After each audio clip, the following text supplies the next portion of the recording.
Hello. Hello, how are you? I'm just tickled to death I can hear you through my earphones. Yeah, yeah, I wanted to log in early just to make sure that everything was working well for us. So, Yes. all right, so audio seems to be working. That's a good thing. Yes. And I'm going to minimize some windows here and including my email, even though it's Friday and we're technically closed, it will continue. Do you mind if I test my slides really quick? No, go ahead. Go ahead. That's what we're All here for. right. Slide. We'll go ahead and do this. So should be sharing. Hmm. Um, don't know what that. I see that odd pop-up. Yeah, that's a strange one. Um, bypass system, private window picker. Well, I'm just gonna choose a path that will minimize disruption, I hope, and I guessed on that one. All right. How's that looking? Looks good. Okay. Do you want us to leave it up since it's working or Whatever you'd like to do. It doesn't matter to me whether we leave it up or whether you leave it up okay. or not. Well, Hello, since Kevin. it's hey Kevin, Hello. uh Hey, how are you? Doing it well, it thank you. looks so tropical out there, Kevin. Yes, palm trees.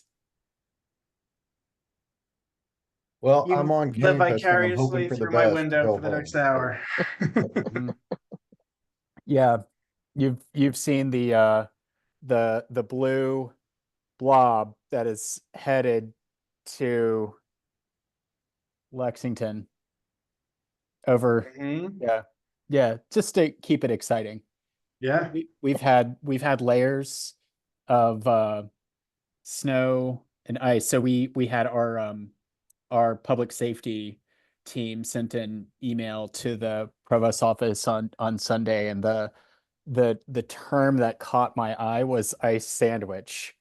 Ew. And as long as as long as I've been in Kentucky, I've not had the pleasure of experiencing an ice sandwich, but it was pretty accurate when I was digging my car out. It was the layer of snow, and then the ice was on top of that, and then it had a nice coating of snow. So I was able to pick the ice shield layer up off of the windshield. Yeah, that's fun. Tough. Wow, that really sucks for you guys to have all that snow at my window. Hmm. Looking at my weather app all day, and Nashville and Atlanta have Yeah. been continuous snow since this morning, which is Ooh. just so incredibly unusual for both of them. Right. And at one point, Nashville even said heavy snow. Hmm.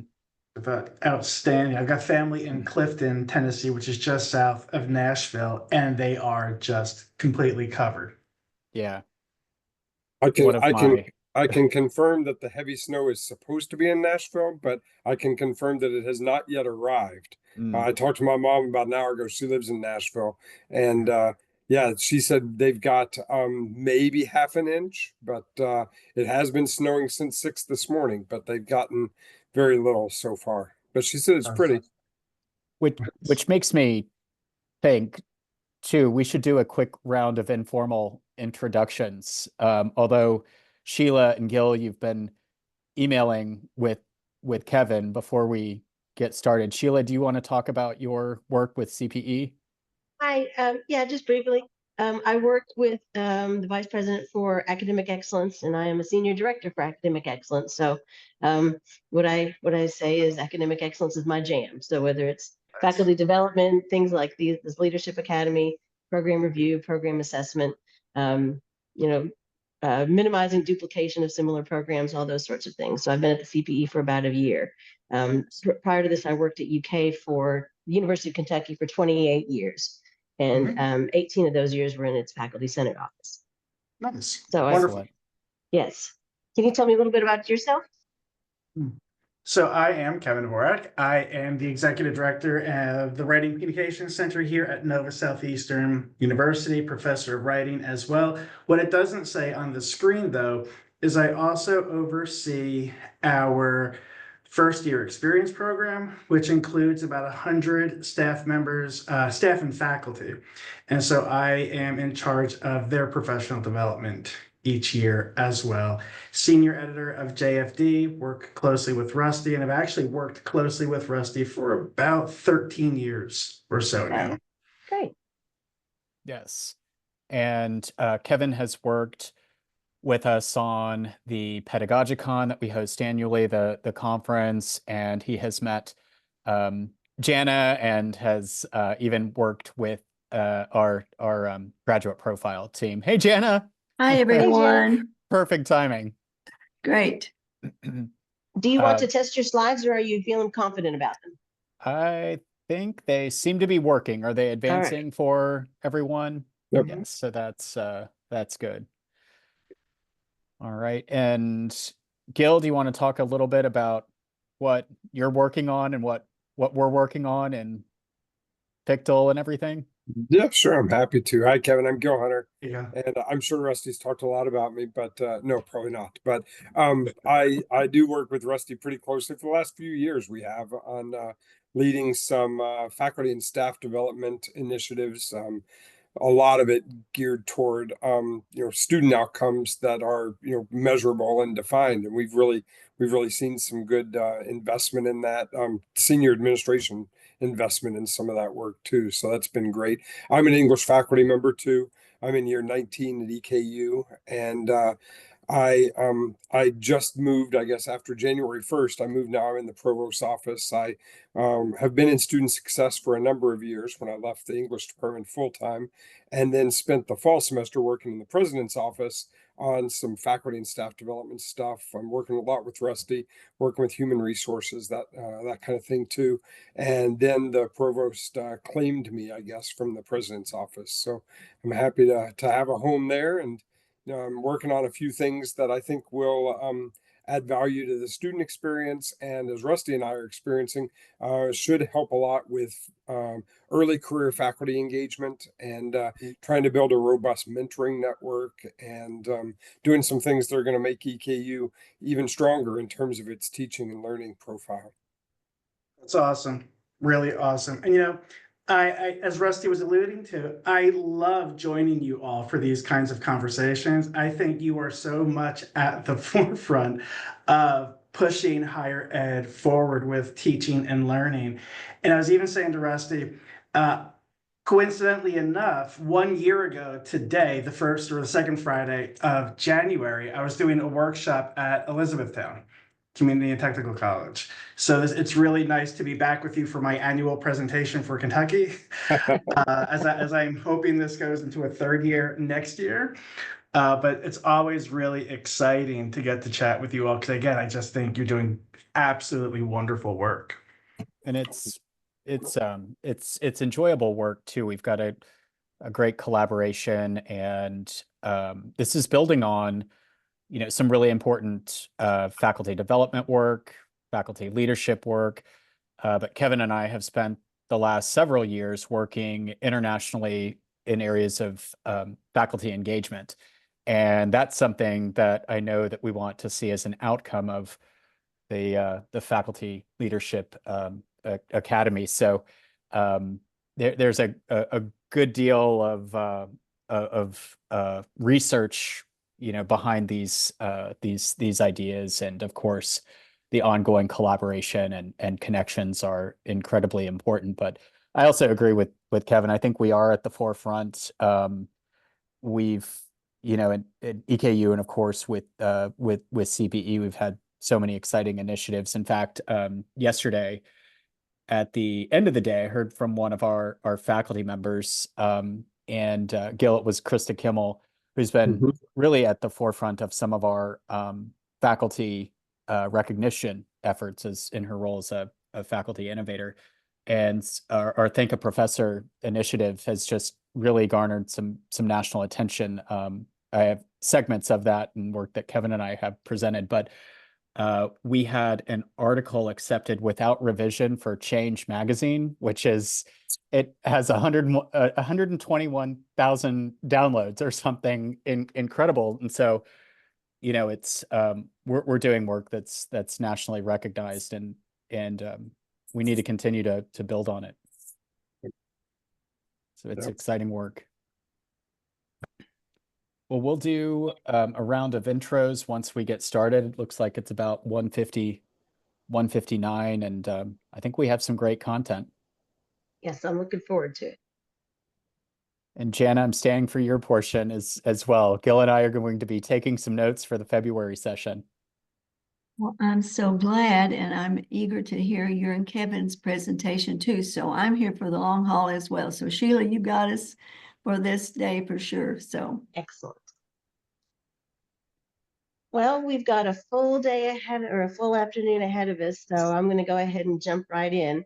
It's 2 o'clock. Good afternoon, everyone. Welcome to January's virtual session of the Faculty Leadership Academy. I'm really happy to see all of you again.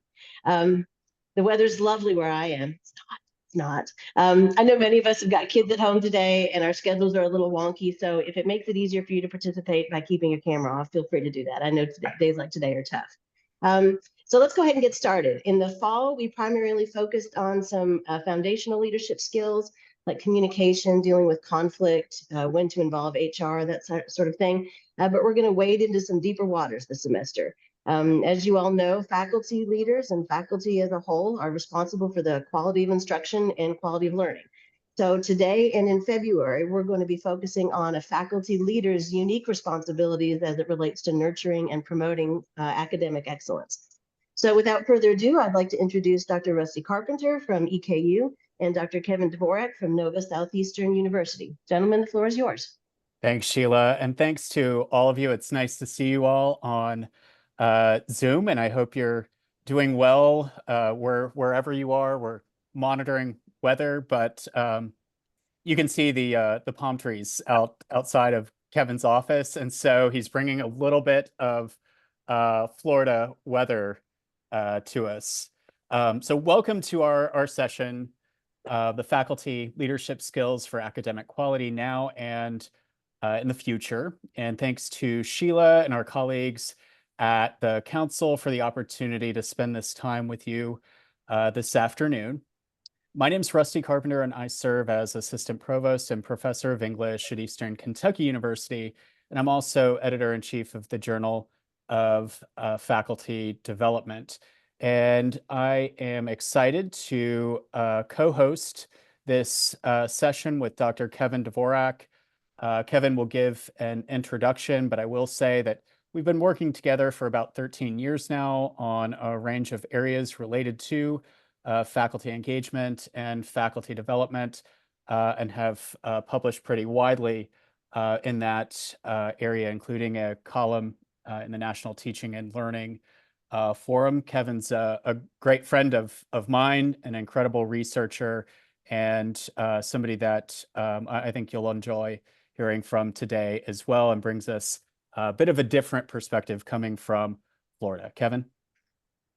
You, Rusty, and thank you all for being here today. I'm really excited to join you. Believe it or not, I do miss snowy season. As somebody who grew up in New Jersey, spent some time in Western Pennsylvania, I do miss those days of snow. I don't miss the weeks and months of it, but I do miss the days of snow. So yeah, as Rusty mentioned, I'm the executive director of the Writing and Communication Center here at NSU. I'm a professor of writing, and I'm also our coordinator of our first year experience program. And that is where I do the most of my faculty development, because we have about 100 staff and faculty members who teach that course each year, and I oversee to make sure that they are prepared and growing each year, because we have a lot of returnees, of course. Also, as Rusty mentioned, I am senior editor of Journal of Faculty Development. And in fact, I've done quite a few presentations with it around you the last few years. I was saying before we began that last year at this time, I was at Elizabethtown Community and Technical College. And I'm just really excited to always get to work with you all because I just think you're doing such amazing stuff. And I learned so many things that I like to bring back to my institution. So really excited to chat with you all this afternoon. Great. Thank you, Kevin. And thanks again to all of you for spending your time in this way. We'll go ahead and get started. I'll first talk a little bit about the outcomes.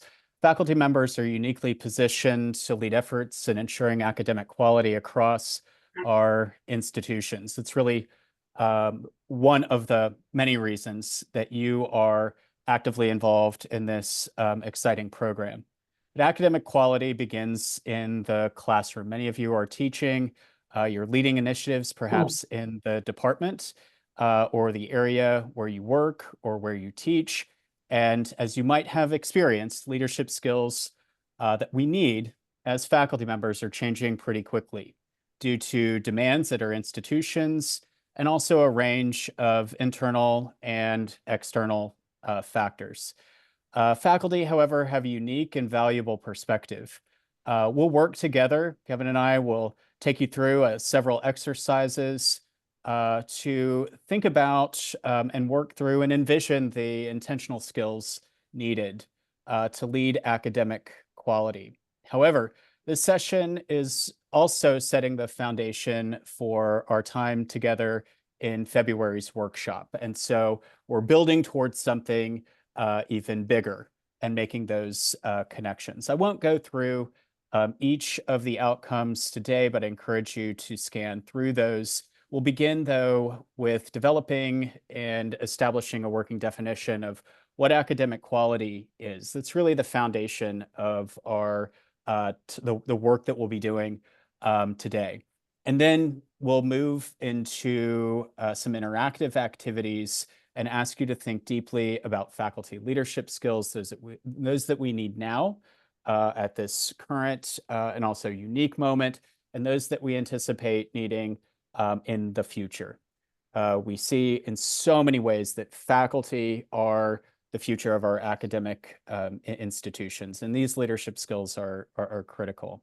So we'll talk a little bit about those and develop a collective understanding. We'd also like to archive some of those ideas so that we can come back to them. You can refer to those ideas as a group, and we can build on those when we talk again in February. So we encourage you to be interactive, to share your ideas, and so that we can bring those out and work through them. First, a CPE's definition of academic quality. So let me kind of overview what I see here, but I'd encourage you to scan what you have on the screen. So before we move into a discussion focused on faculty leadership skills, we'll think through this definition of academic quality. I want to highlight the first sentence, though, and what you see there at the top of the screen. Academic quality is the measurable degree to which an educational experience is coherent, engaging, and transformational for all learners. When I read this, I see a number of points that I want to highlight, and I think really resonate in the work that we do as faculty, but also play and factor significantly in faculty leadership work in a range of levels and ways. Foremost, the idea that academic quality is measurable. And I know that Sheila and her colleagues at the council are focused on this area. So in what ways can we understand or assess or transfer these ideas? And faculty spend a good deal of time in the classroom working alongside and educating students, but we know that the work that happens in the classroom also has an important ripple effect, really across campus. It sets the tone for who we are. It defines who we are in many ways as faculty and as academic institutions. However, I'm also seeing some important ideas here as well regarding coherence. So in what ways can faculty connect to this definition? In what ways can we adapt it for our own institutions productively and maybe in exciting ways as well?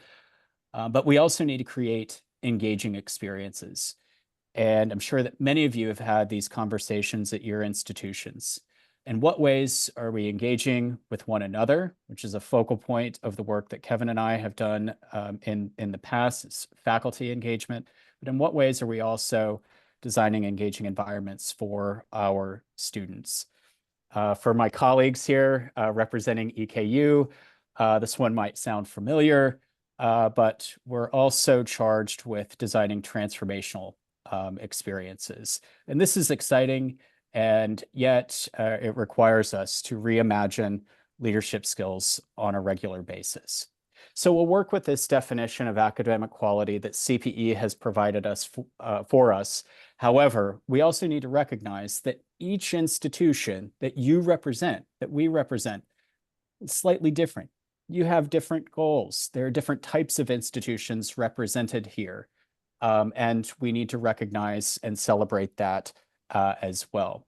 So as we move forward into the next portion, I'd encourage you to just kind of process that. We can refer back to this definition of academic quality as we move into discussions of faculty leadership. Kevin? Thank you, Rusty, and thank you for establishing that foundation, that umbrella term CPE has for academic quality. What we want to do at this time is think about academic quality more locally, and we're going to ask you to think about what that means in and around your institution and try to define it in that way. And after you do that, how do you define faculty leadership? What does that mean at your institution as well? And what are the qualities that faculty leaders at your campus have? What are the things that you have seen? What are the examples that people have set? What are the connections that your colleagues or even you have made to demonstrate that kind of faculty leadership? And so at this time, we want to give you maybe about 2-3 minutes to jot some ideas down. And as Rusty mentioned in the previous slide, we do want to record these. So we are going to ask that you post them in the chat. But if you could hold off on posting for just 2-3 minutes, and we will all do that together. So again, we have 3 things that we are going to try to define here: academic quality, faculty leadership, and faculty leadership qualities. So again, take a few moments if you can and jot some ideas down, please.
We're going to give you another minute.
All right, and welcome back.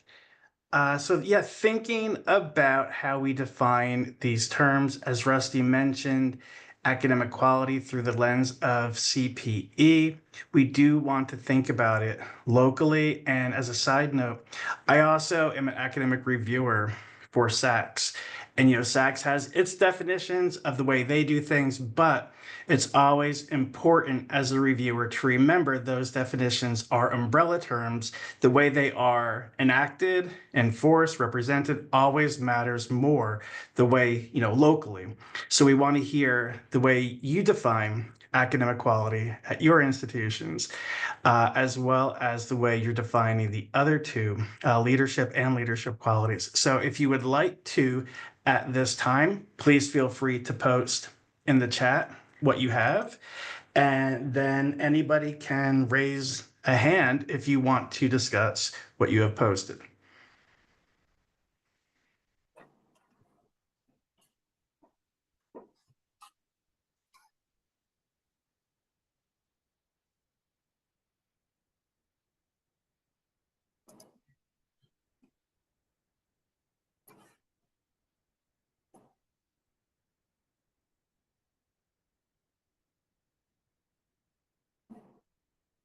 Okay, we have things now coming in from Chris and from John. And a long post now, excellent, from Dr. Campbell.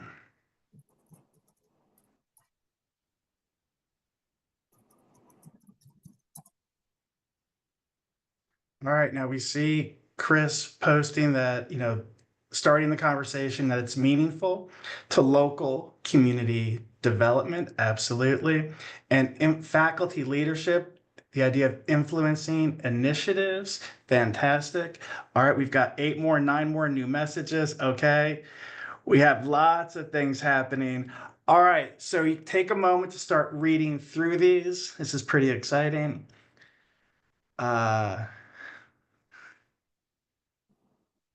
Faculty actively taking responsibility, excellent, for the curriculum and outcomes, wonderful. Continuous improvement, making sure teaching and learning meet the standards, absolutely. Honesty, integrity, patience, all of these are fantastic. So can we get a few volunteers perhaps to talk a little bit about these posts?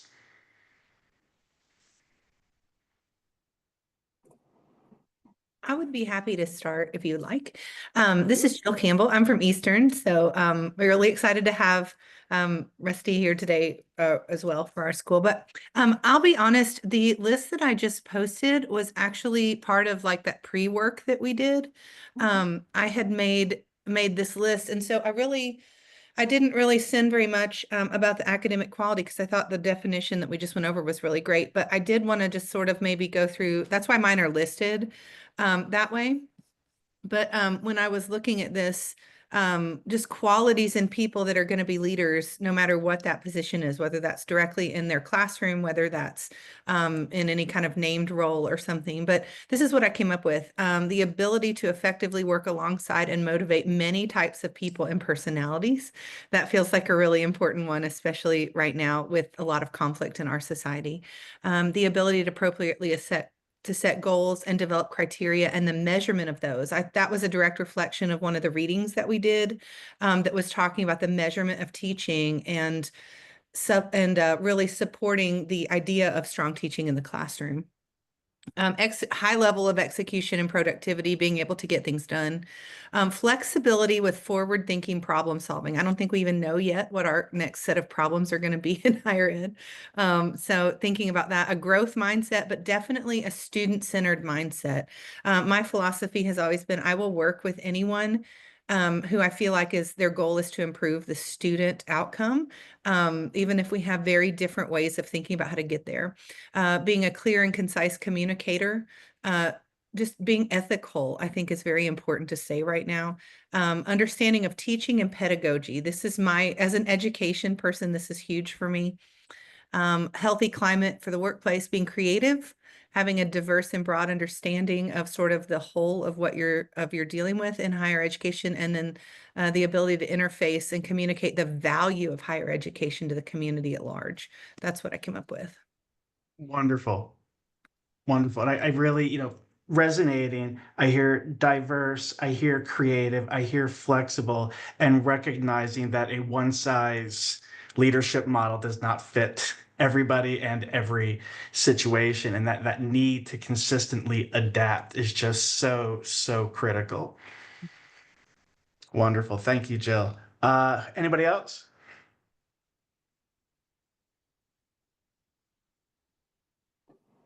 Or let me rephrase that. Who else would like to participate?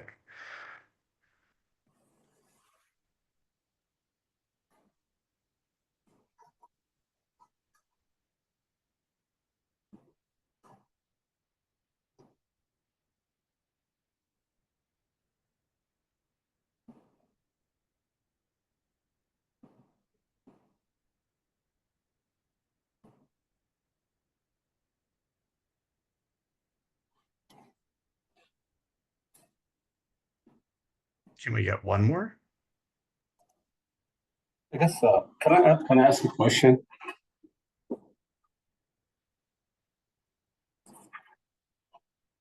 Yes, please do. Yeah, I guess I don't have any problem with the definition. It's very clear. But I think when we say quality in education, are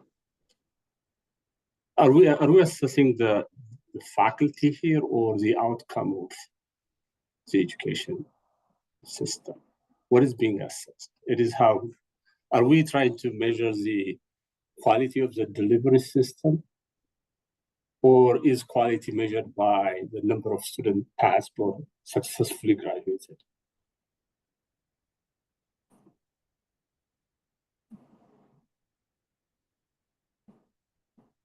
Steve, if you don't mind, I'm going to hand it off to you for a moment.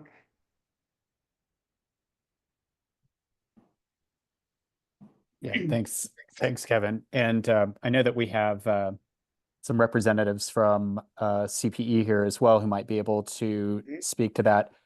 I think there are some key points in the chat that will help us think through that question. When we look back at Jill's response, she mentioned what I think are some important points. What we're doing at our institutions and the ways that as faculty we're working alongside students to, and I'm trying to find the direct quote, but implement a kind of a student-centered mindset. And so we're going to have to remain flexible. We're going to have to remain adaptable, but also envisioning the future. But I think for many of our institutions, it comes back to teaching and what we're doing for students. The pathway to get there is going to differ just slightly. Jill, I'm referencing your comments. Did I capture that accurately from your perspective? Yeah, I feel so. I think that that's sort of the combination of some of those readings that we did.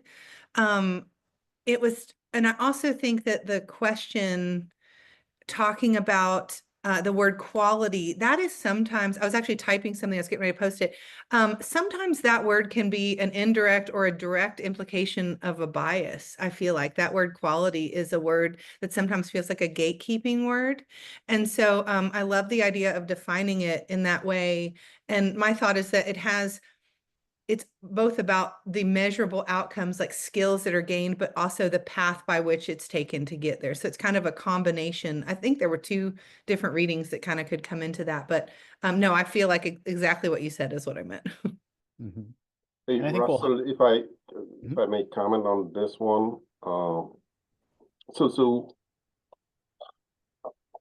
alongside what Jill said, I think if just to bring it back, if you think about some of the comments, what we were saying was there was a lot of teaching up to the standards, right? And I kept thinking, but whose standard and who's defining the standards? Because I think that's where the key is. And that's what gets to what Mahatma's question is. I don't think you can separate them. I don't think you can separate the outcome and then either the teaching process, because to me, those are intertwined, they're linked. But once you define quality, which would means you will have a clear understanding of what the standards are, that's what's going to guide you. Now, you may start with the outcome. That's your starting point. But this is more of like, think about it in terms of system thinking. Just because you're starting with the outcome, you know, as you look into your results, as you look into the data, as you look into the process, that's going to send you to other processes that happen and are intertwined with whatever end up being your outcome. That's why, again, the way I'm thinking about Mahatma's question is, I'm not even sure you can separate them. Mhm. But it will just depends on what you want to focus, because what you're going to have in outcome is going to be somehow related to how that course, that teaching was done. Excellent. We have a lot to think about and to work through, but I want to keep an eye on where we're headed and a focus on leadership skills as well. We'll archive. We have access to the questions and the ideas too that came through in the chat. I want to turn it back over to Kevin to guide us through the next phase and to build on this discussion. So with this conversation now progressing, we're going to have breakout session. And in these breakout groups, we're going to ask you the following. What leadership skills do faculty need to ensure academic quality this year, next year, in 5 years, and in 10 years? So thinking about now, thinking about the immediate future, and thinking about the future just slightly down the road.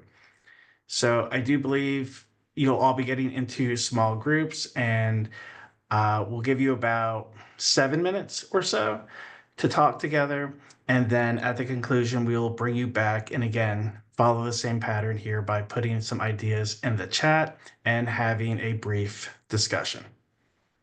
It's going to take just a second. The breakout rooms seem to have fallen off the Zoom call. So give me just a second.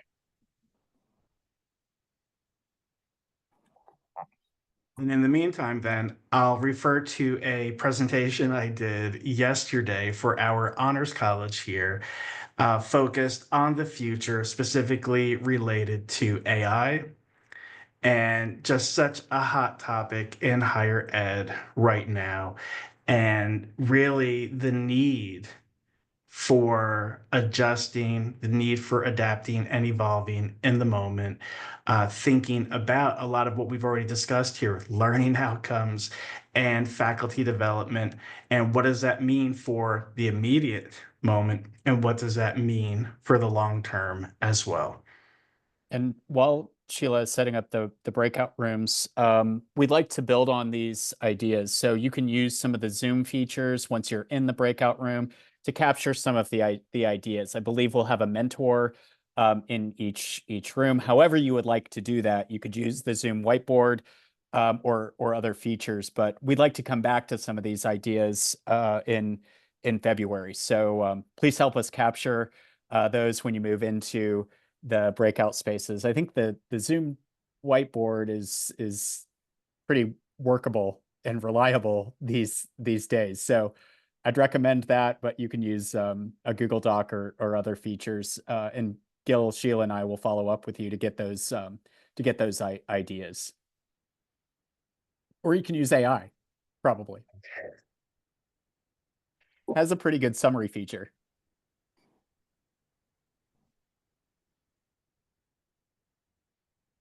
All right. Still working on it, sorry. Okay. Those of you that have not used the AI summary feature, you should try that. Or the dry erase board. Either one.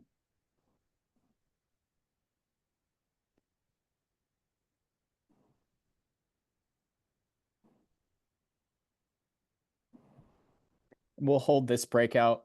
Kevin, we'll stick with the 7 and we can adapt slightly.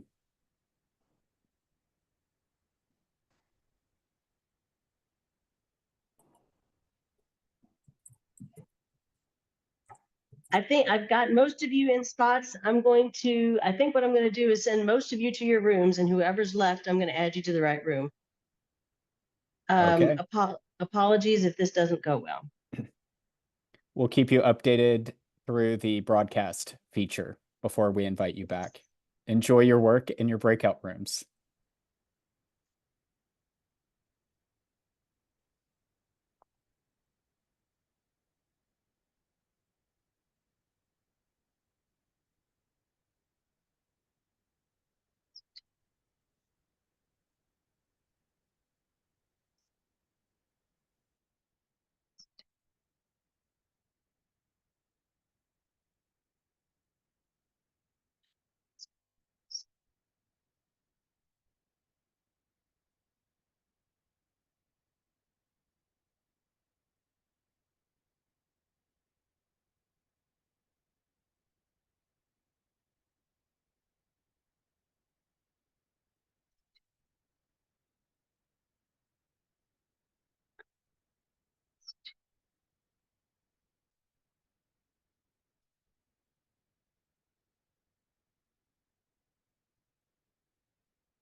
Sweet. Okay.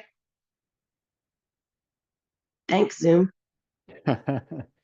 So we have them in their breakout rooms. Sheila, you might be the only one with the ability to do a broadcast, though. I don't know if they have access to the prompt here, but if you can copy and see. paste it into a broadcast, they Okay. should be able to get directly into the discussion. All right.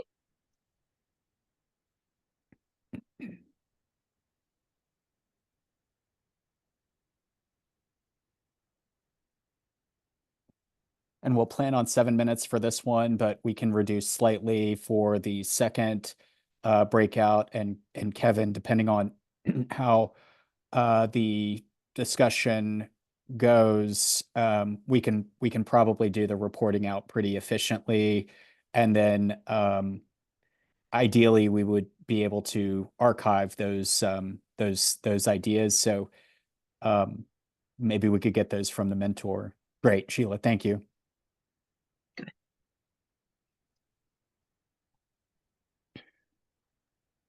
Rusty, I found it interesting how many people listed qualities that are our 10 essential skills Yes. in that chat, integrity, ethics, which all fall under professional behavior and all that. And yes. so people think like that, they just don't always teach like that.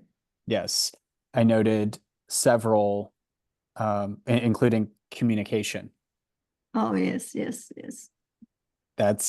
I think that's Well, interesting. There's a lot of potential to come back to that for faculty. And ideally faculty are modeling those 10 essential skills for They their are, and students as I'll be well. quick to note that when I get to that, our 10 essential skills list. Absolutely. I think the question about, and I didn't want to jump in because this is your own session, but the question about what are we, in terms of outcomes, is it program outcomes or, how do we distinguish? And I think about the professional accreditors beyond SACS, like nursing, ABET, ASSB, and all those. What they would say, I believe, is that you have to be able to demonstrate that you have a process for quality and that you have a process to ensure continuous improvement. And someone did mention continuous improvement. But you first have to demonstrate quality, but not just quality for today, and then demonstrate that there's continuous improvement to ensure that that quality for the length of the accreditation. But, programs that don't have outside accreditors, this is very new to them, really. It's very new to them. Absolutely. And I'm thinking professional accreditation, to a specific discipline that they have to be accredited for to indicate quality. But no, that was a good discussion. I thought so too. An example of that, Jana, is our home department of English, where Rusty and I reside, and Kevin too. But because English, one of the things I saw as a thread running through some of those responses was innovation. Not a lot of people said it, but a few people said it, and that willingness to think innovatively is kind of where we're pushing them with these questions. And so I'm glad we're pushing in that direction, because that can mean something different to every single person that writes the word innovation in the chat. But a department like English that isn't asked to to kind of specify what innovation might look like can rest on tradition, and that is to the detriment of student learners. You're so right. And that's why I get so excited when I think about what the two faculty members are doing in English at EKU with their alumni board. And, we heard from them in November, in February, in Frankfurt. And Rusty, this morning, I shared with the Kentucky, the KFAN group, the Kentucky Faculty Network group. And one of the first people who spoke up was an English person. And she said, I teach communication, but how do I know where my students are really? And there's some disciplines that, especially for a 2-year school, it's difficult to know. But then she cited where one was nationally that had bragged on her English course. So, that's where some of the innovation needs to happen, is reaching out to people and saying, what did you learn? What didn't you learn? What could I have done to do better? Yep. That's a great point. Rusty, when do you want them back? It'll take a minute to pull them, like literally a minute to pull them back in. Okay. Now. Yep, I think we're there 2:37. Yeah.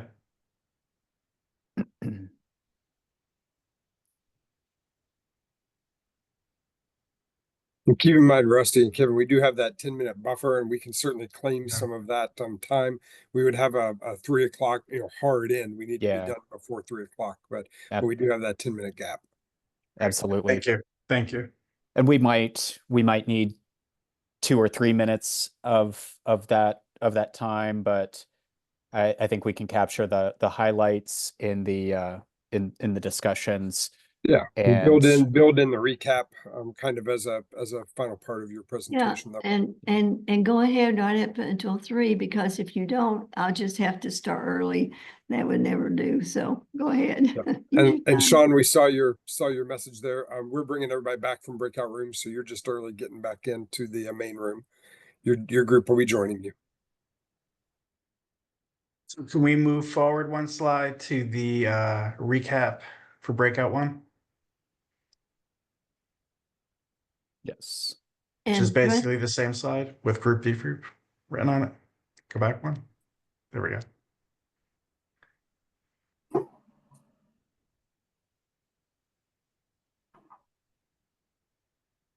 Looks like we got everybody, all of our groups back. All right, I'm gonna finagle these groups hopefully in the background. So what I'm doing shouldn't affect this. So jump back in. All right, well, welcome back, everybody. We're going to talk about this briefly so that we do have a few minutes to get into our next question and breakout group round. So would anybody like to share in the chat or raise hand to just talk about what skills you thought faculty need now and in the future?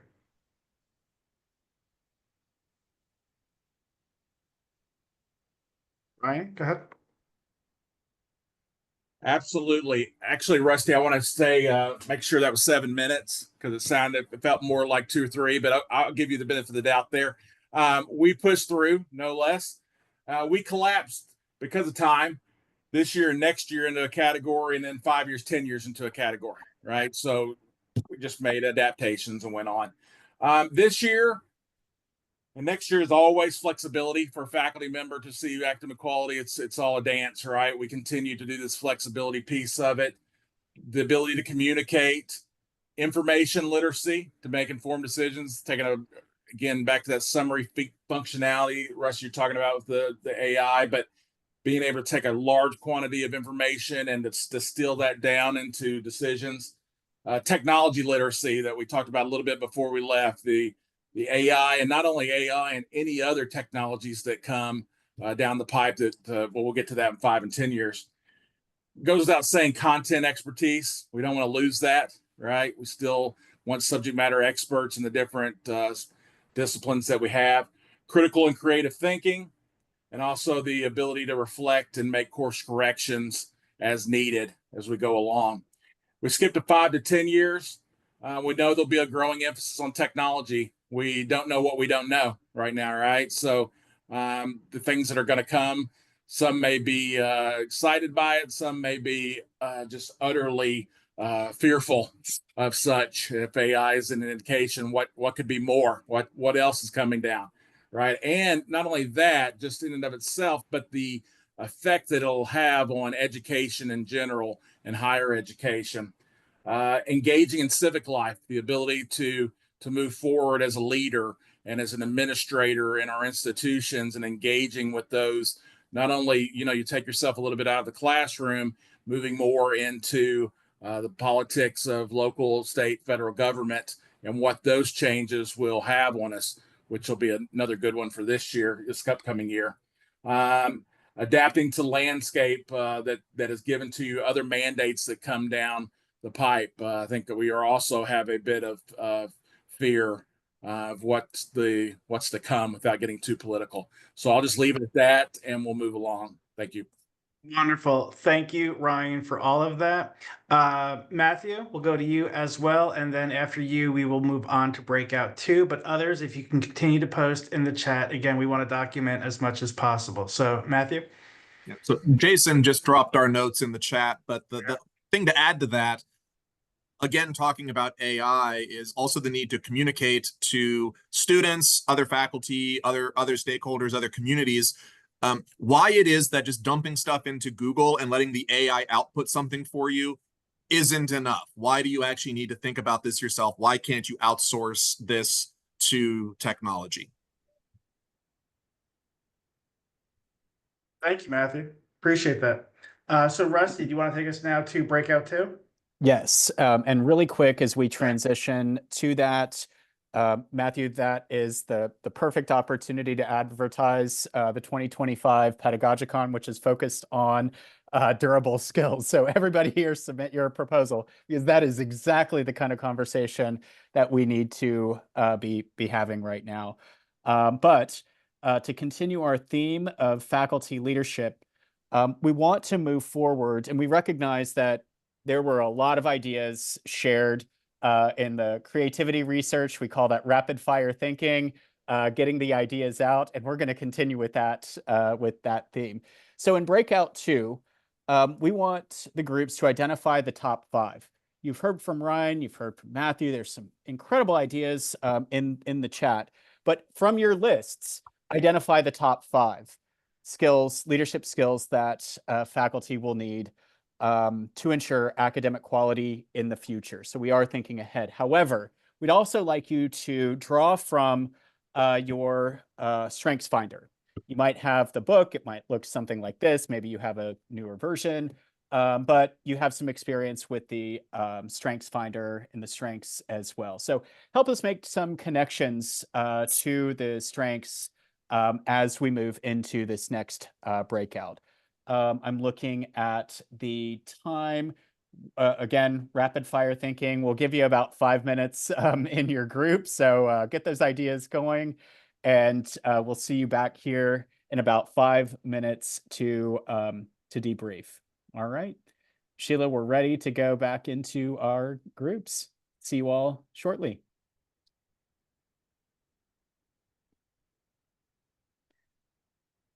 All right.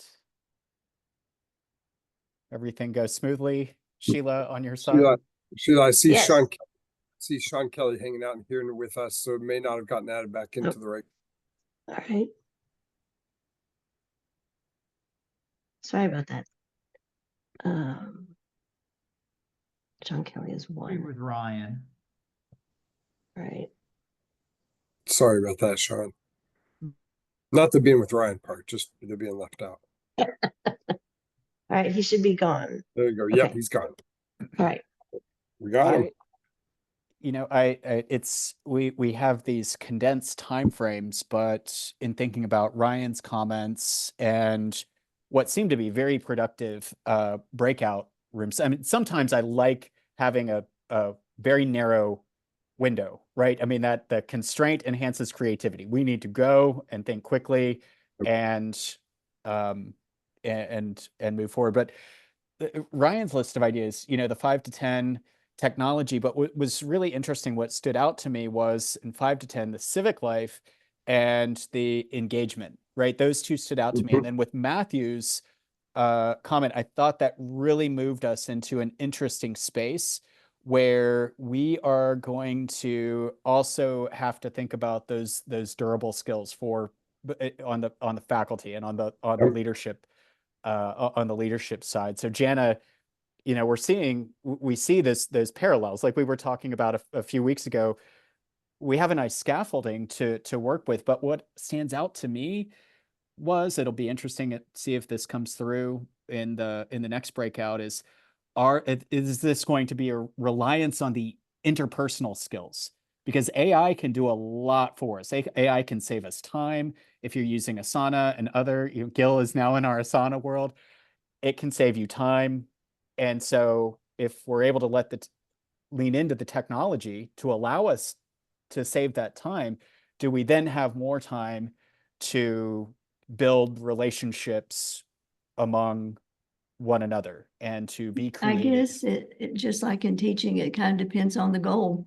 You know, if people are to be getting information to understand, which is probably going to be more my part, or if they are building their voices of influence to share and to analyze. There was an article that I actually left out because I've tried to condense what I have, but a recent article in October that current workers are concerned that new workers coming in, even with AI, are not going to have the human skills that the job's going to require. And I omitted that because I think our whole presentation, second part, is going to be about that. So I thought enough's enough. But, you know, when you have current workers being concerned themselves about new workers coming in without the essential skills. And Jana, I read about that too. And I think I felt partly like that's what one generation always thinks about the next generation, is that they don't have the abilities to do things the way we're doing them or we've always done them.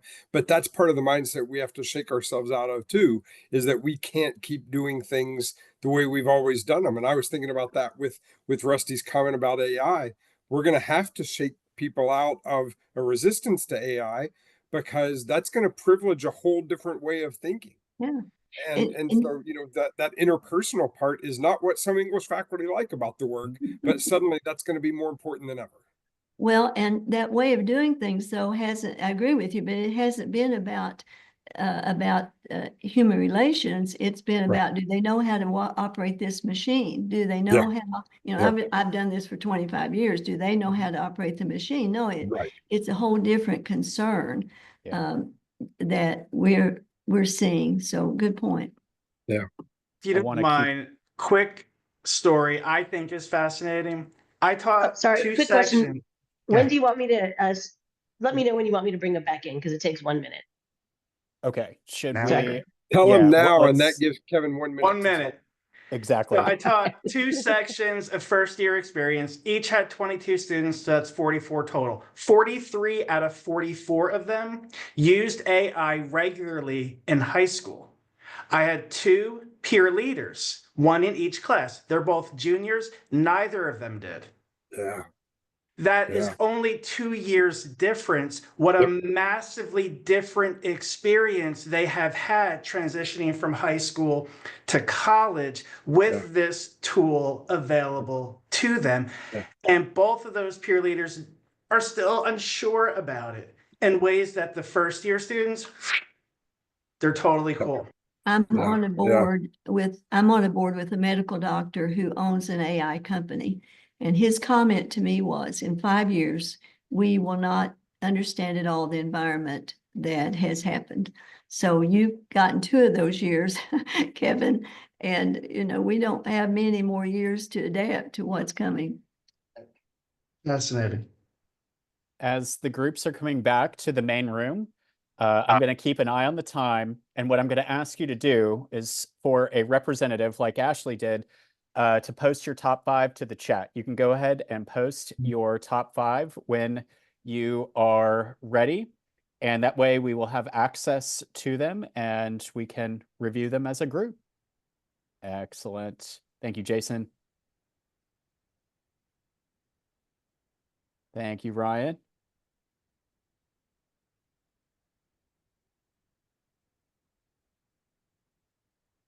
So we have Ashley, Jason, and Ryan. Were there a few more groups? How many groups did we have? 5. All right. So while we're waiting on the rest of the groups, I want to just start with Ashley. Ashley, do you have access to audio? I do. Can you give us a high-level summary?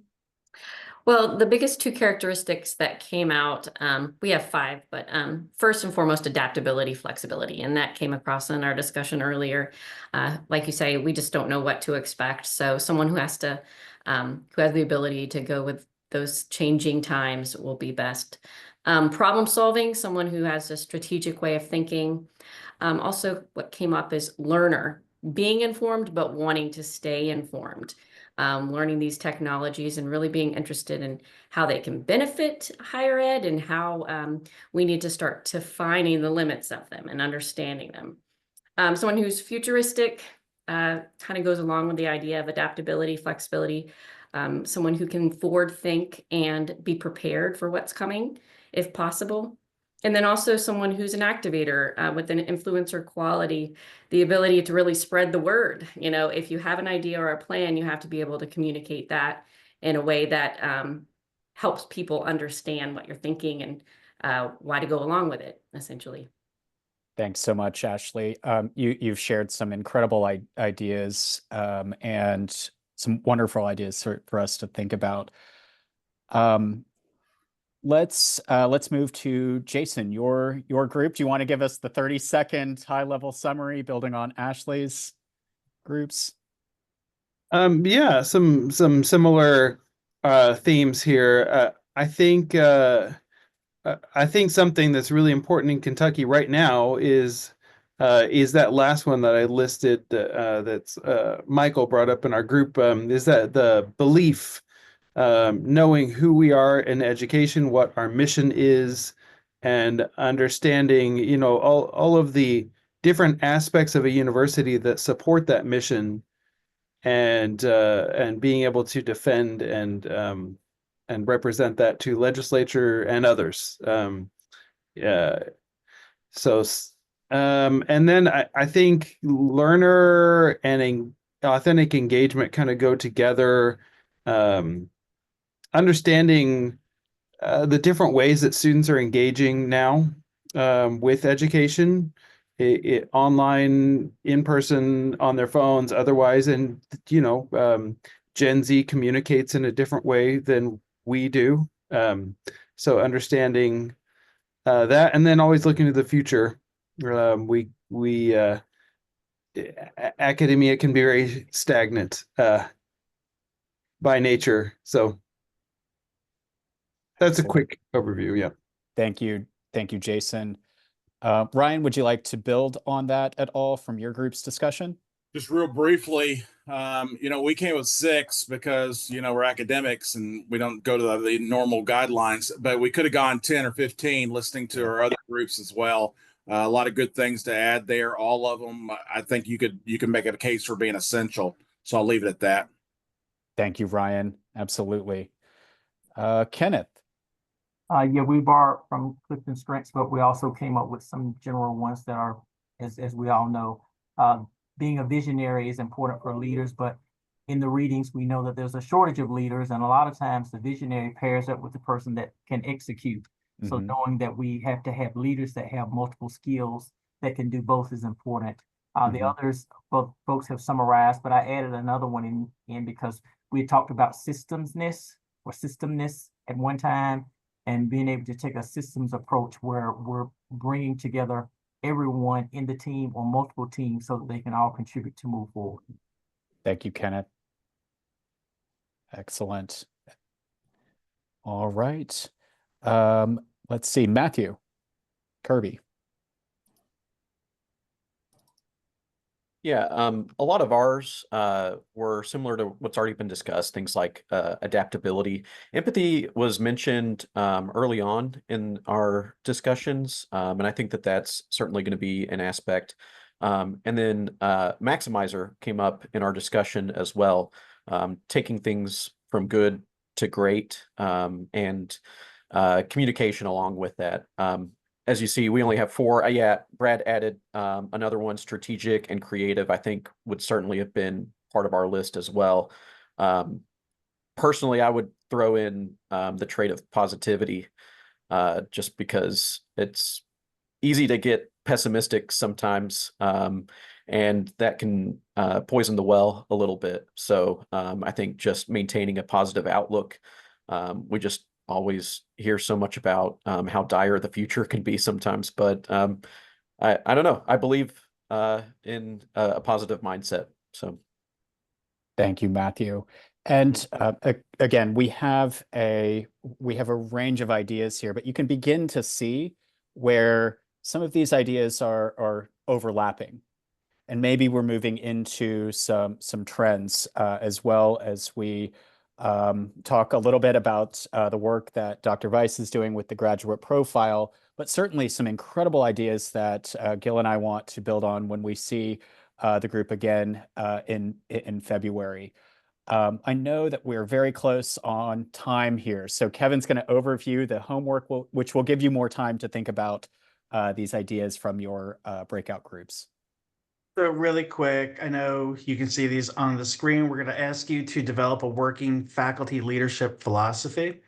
And we have given some examples to begin here, but please realize, as the third bullet says, it's just a work in progress right now. So if you can come up with some language, use some ideas from Clifton Strengths, get a few sentences down, that would be fantastic. And please expand on the article, Where Are the Faculty Leaders? And you see some guiding questions below that as well. Rusty? Excellent. Thanks, Kevin. And again, thanks to all of you for spending your time this way and dedicating your time to faculty leadership development. It's has been a lot of fun to join you this afternoon. Kevin and I are happy to connect with you, and Gil and I look forward to building on these ideas when we see you again in person in February. Thanks so much to Sheila for the opportunity to join you as well. So I think with that, we have a minute or so to transition to our focus on the graduate profile. Thank you guys so much. Thank you, Rusty. Thank you, Kevin. This was a really good conversation. Jana, I will say you need no introduction in part because they already have your bio, but they've seen you once before. But this is Dr. Weiss, Provost Emerita from Eastern Kentucky University. Jana, if you want to go ahead and get your slides started, I think we can move forward with that. Yes, I will be glad to do that. One moment here.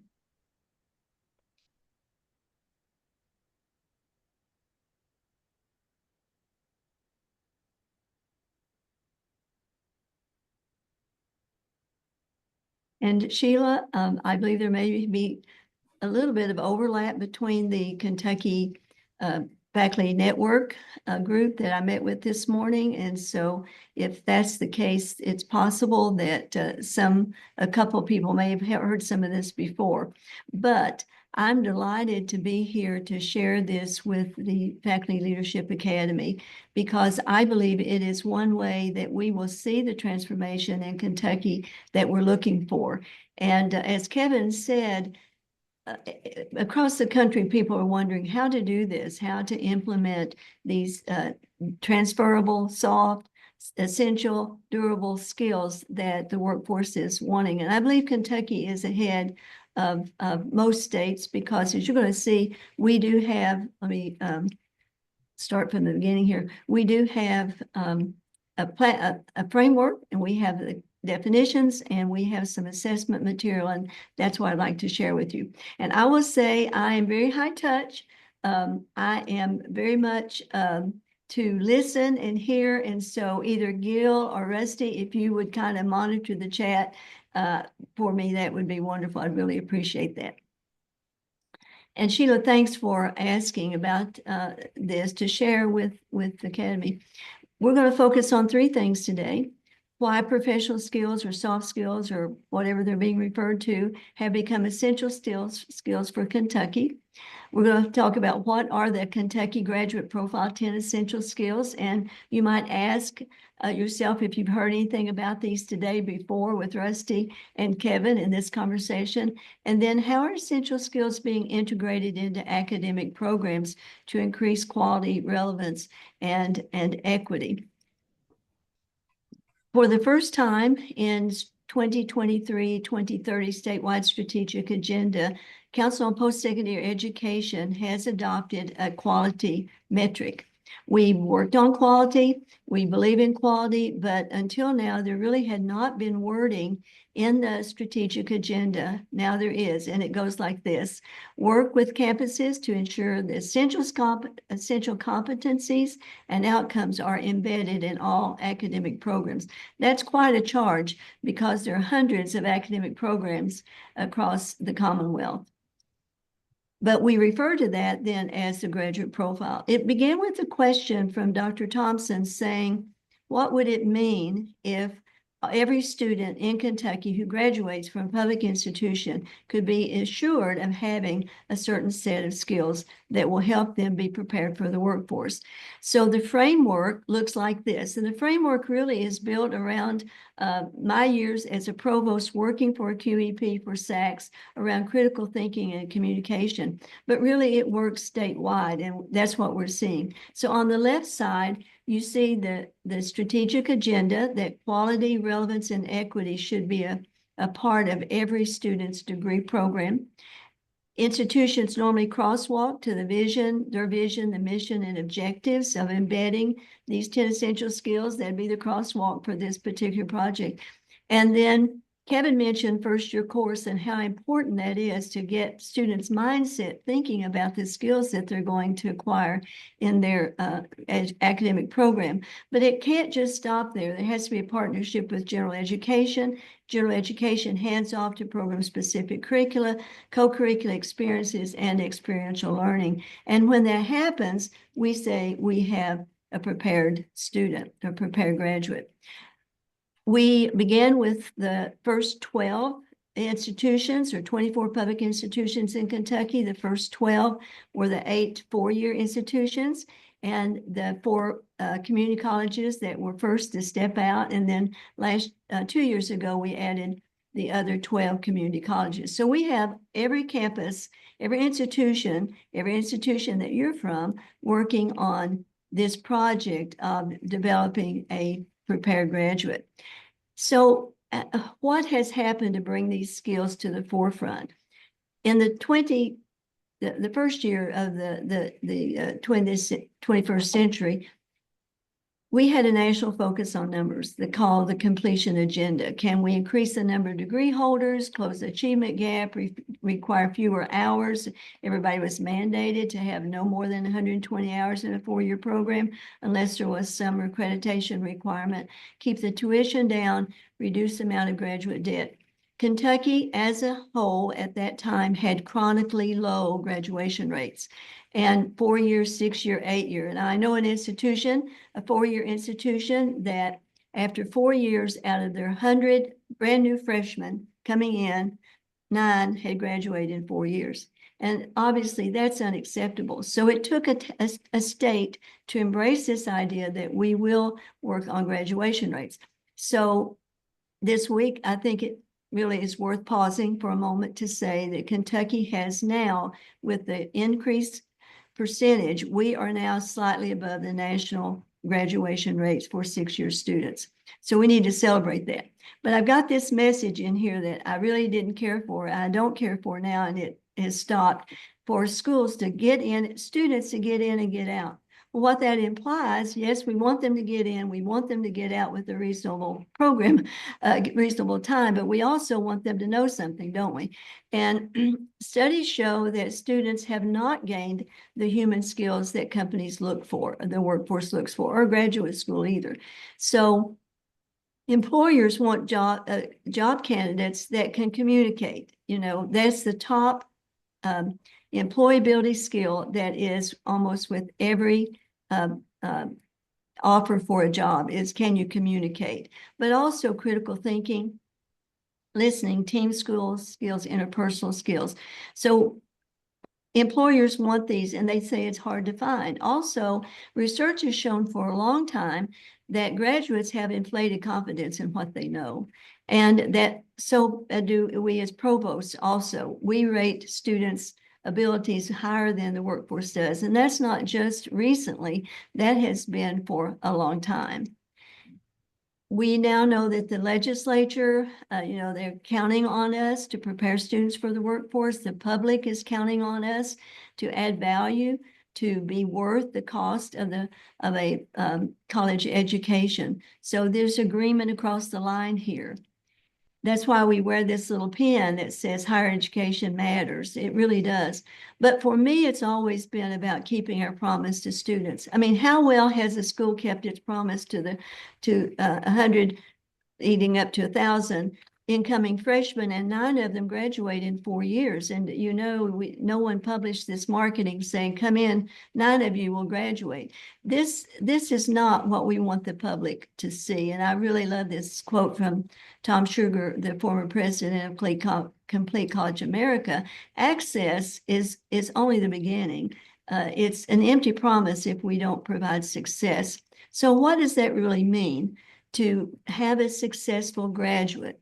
Well, I want to dip back a little bit to a national research that was taking place in Kentucky, but it was with big companies, small companies, large institutions, small institutions, and Quality Assurance Commons, funded by Lumina, really was asking, what's the gap?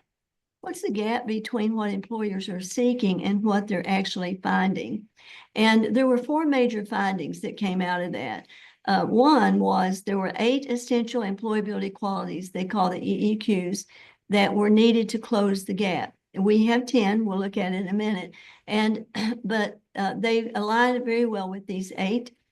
And the second is that students often are not taught in ways that they really understand or can articulate to employers. And think about, I think we talked about before that if we looked at the resume for most college graduates, it might take 2 or 3 lines because they're not prepared to talk about. They think the only skills that employers want are the skills that they've learned on the job. And if they haven't had a co-op job, or if they haven't had an intern job, or some fast food job, they can't relate to the work environment. And the third thing that QA Commons found was that if schools are graduating students who are really prepared for the workforce, it gives them a competitive edge. And so now that performance-based funding is tied to enrollment and numbers of graduates, and on your campus, probably the enrollment in your programs are also tied to the resources that your institutions are giving you individually or collectively as a unit. Closing that gap is really important. And when students realize that, they give a more favorable response to the graduation, to their graduation, the institution they graduate from. And fourthly, that it is faculty's role, but it's also others' role. That it takes the campus to educate these students. Career services, alumni, employers, and other stakeholders should be strategically linked. So I want to ask a question. You'll have to put it in the chat, but I hope that you'll volunteer here. When you look at knowledge, skills, and abilities, and that's the common framework for educators who are going out and they're teaching across their discipline. Knowledge, the theory of the discipline, and then the 10 essential skills of Kentucky, and then also what's being applied, what job are they actually doing? I want to keep this real simple. Let's say that we've hired someone who is going to put down flooring or carpeting in our house. There's some knowledge, there's some theory. They have to know math, they have to know quality, they have to know a lot of those things, but then they also have to know how to do it, and that would be the ability part. But if they can't talk with the customer, if they can't ask us what we need or what we want, or maybe have to show up a little bit late, how they handle that. I put accounting here because accounting is a very strict discipline, and I know there's some business professors on this call, and I live with a CPA and my daughter's CPA, so and I've had a lot of accounting, even though I wasn't an accounting major. But accountants have to know theory. They have to know debits, credits, all those things. But then also one way that some schools measure whether their students are gaining those theories or not is, could they pass the CPA exam if they're planning to be a public accountant? But what I have noticed in the continuing ed for accountants, a few years ago, they wouldn't have had something like professional performance, like ethics or integrity. They wouldn't have necessarily had a whole section on communication and how to relate to clients. So what I'd like for you just to throw out, and not to chat necessarily, but do you see any of those skills in the 10 essential skills that you all have mentioned earlier with Kevin and Rusty?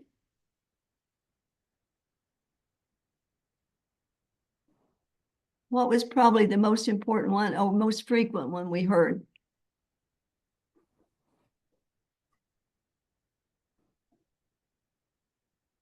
If you want to put in chat, that's okay. Adaptability. Pardon? Adaptability. Yes, I heard that over and over. So if we were asked, are we teaching students adaptability?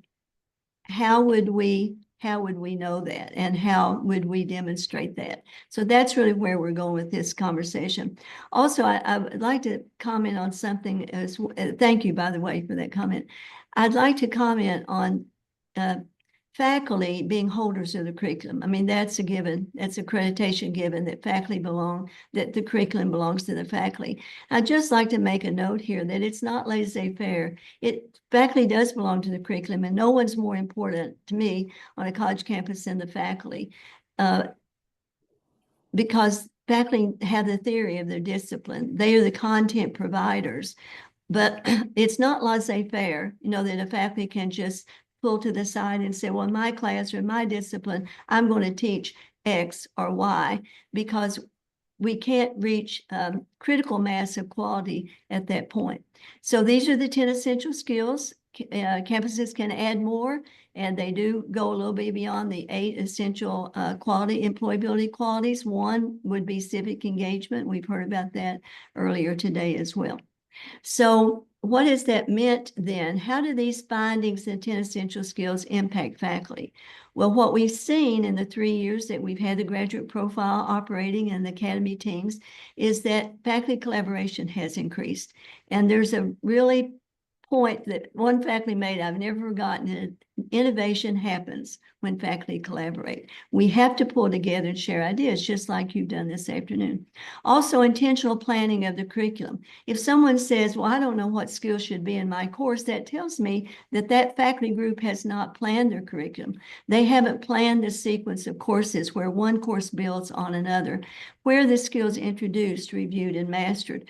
Programs that have external professional accreditation like ABET or nursing, they have to show these kinds of things. But programs that don't have professional accreditation or outside reviewers don't necessarily. They may have done that, but they are not necessarily called on to do that.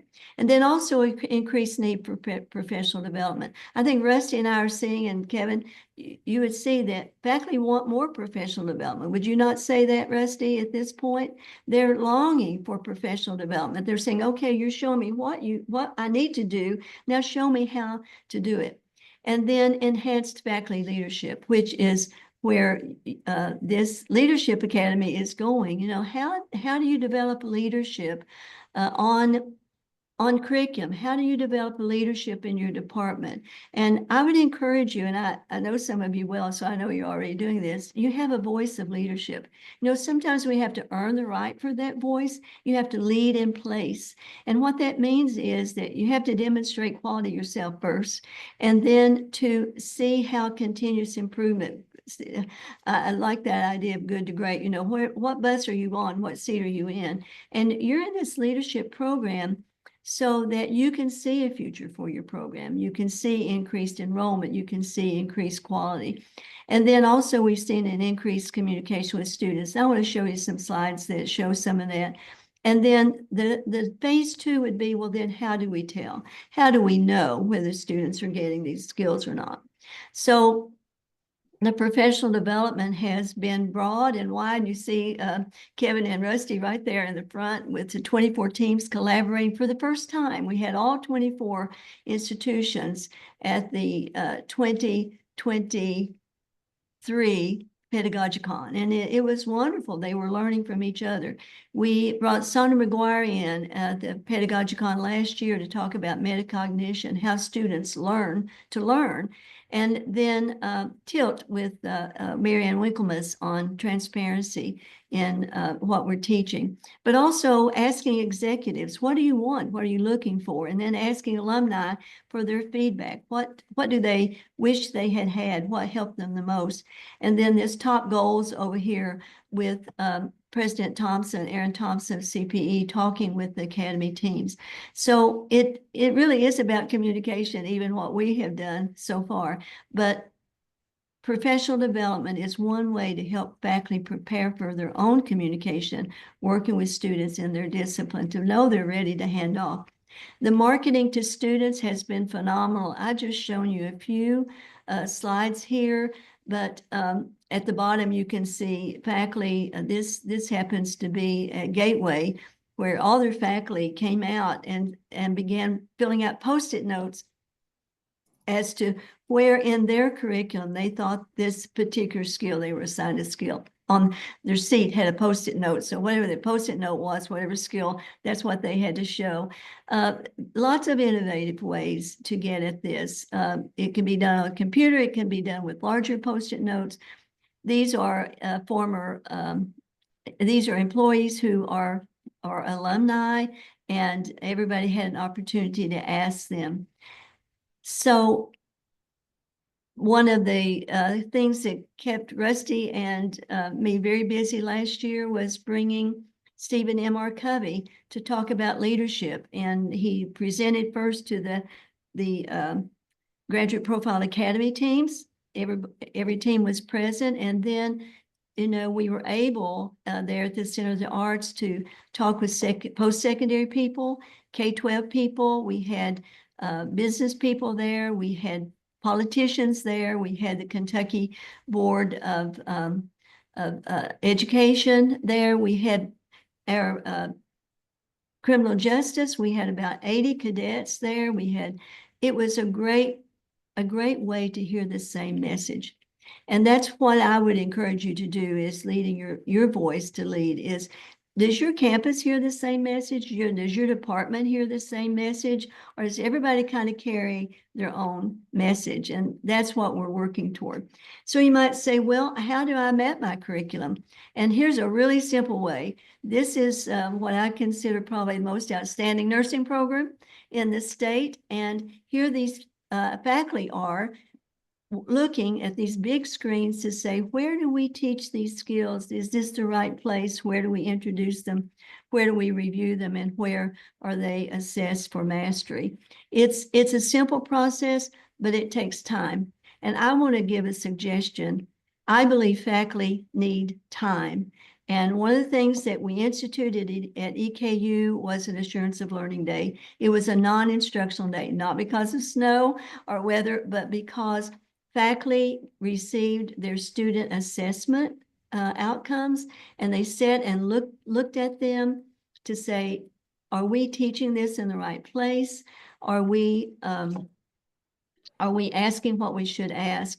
I really believe faculty need time. We can't just add things to faculty to do without giving them time to do it. And for EKU, it paid off. In 2014, EKU won the National CHIA Award, one of 3 schools nationally to be recognized for effectiveness of student learning outcomes.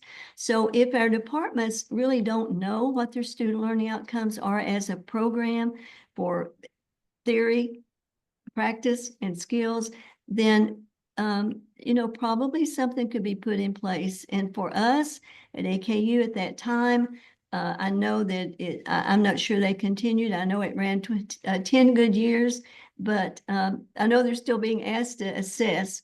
So that might be something that you could use your voice of leadership for, is say, how can we give our faculty time to do the kinds of things we're asking them to do? So I want to ask, do you believe the graduate profile is achievable? And I won't say in how long, because I know, will this be done in my lifetime? Will it be done in whoever's lifetime? But is the goal of the graduate profile achievable? And I want to say that it is. And evidence shows that Murray State University, I know we have some representatives from Murray. Murray participated in the QA Commons certification in 2019 and 2020. And since then, they've continued that. And the provost at Murray, Tim Todd, has asked each college to take 1 or more programs through the QA Commons certification. And again, that's looking at the 8 essential qualities. It's looking at how outside stakeholders are used. It's looking at transparency of data. Are the graduation rates up? Are the data available? And I want to recognize Dr. Weiss, Jennifer Weiss, because she has served in times past before she came back to EKU to be associate provost. She served as an external reviewer. It's somewhat of a blind review of all the documents that they are providing. But look at this. It's not just business. It isn't just here construction management, but look, history and social studies certification. So I think if we say, well, some programs are more aligned better than other programs are, I don't buy that. I haven't yet. And I believe that every program that cares about its students are going to be as concerned about the durable, the essential skills as the other skills. It's been said for a long time that hard skills will get the job, social skills will lose the job. And that is as true now as it was when we were talking about the Industrial Revolution. So to date, strategies that the Graduate Profile Academy have used to integrate these skills, and we're really talking about commitment, I think, commitment at all levels. It has to be led from the top. We've got a few, at least associate provosts like Abdul. He's served on the academy since its beginning, and Jennifer, and there are others, that you're at the top of your institution. And we have seen great gains there by that. So the teams were identified by the provost office, and I would just ask, does your vision, does your mission, does your strategic plan, does it even address the skills that students have to be able to succeed in life and employment as well? Identifying faculty champions people who already are there, beginning where they are, they're already excelling. And what are they doing? Are they teaching those who are coming along and other programs? Do they have a voice? And I think that's why you're a part of this academy, is being on this track of improving and increasing your leadership. Thirdly, once you see a change, make it. And that's one thing nice that we've had about the academy leadership teams is for the graduate profile is that they do have voices of influence and that they have been able to make meaningful change. Sometimes that change starts small. Sometimes the change might be just in adding a statement to the syllabus saying that these skills are essential and that the institution is working on 10 essential skills. In this course, you will develop, as a student, you'll develop these skills and they will be assigned to particular assignments. You know, earlier this week, I had a great conversation with the person at Georgia State University who has led their QEP, and it's from classroom to career. And it's amazing what they've been able to do. Sometimes we think, well, our institution's too small to do this, or institution's too large to do this. What if we were at Georgia State? And what they found is that really they could build into their assignments and they could use their LMS to, so faculty aren't having to track. It really lightens the load of faculty. But meaningful change can be done incidentally. It can be done by policy. It can be done by commitment. And then fourthly, I'm a believer in curriculum mapping because I don't think a director, a chair, a dean, or even a provost knows what's going on into a program if someone as faculty, if the faculty haven't sat down and really looked at where they are teaching knowledge, skills, and abilities. And then fifth, to build assessment models and tools around the essential skills. There's so many ways, so many different ways we've learned this last year with CBN, the Competency-Based Education Network, that we can work these kinds of skills into the assignments. And sometimes it might be totally changing the assignment, but sometimes it's just simply a matter of working them in. And then to inform students that that's what they're getting, that actually they are going to learn this, and the syllabus is a great way, but also why, you know, start with why. And I don't want to overlook this again, support faculty with faculty development. And then working closely with the workforce, developing advisory councils, connecting with alumni boards or establishing alumni boards, as we have seen with faculty in English at EKU. So these are the strategies that we have used so far. But the philosophy has been start where you are. Start where you are. You may be already using AAC&U rubrics and how that transitions into assessing the 10 essential skills. Also, start with those who believe in what we're working toward.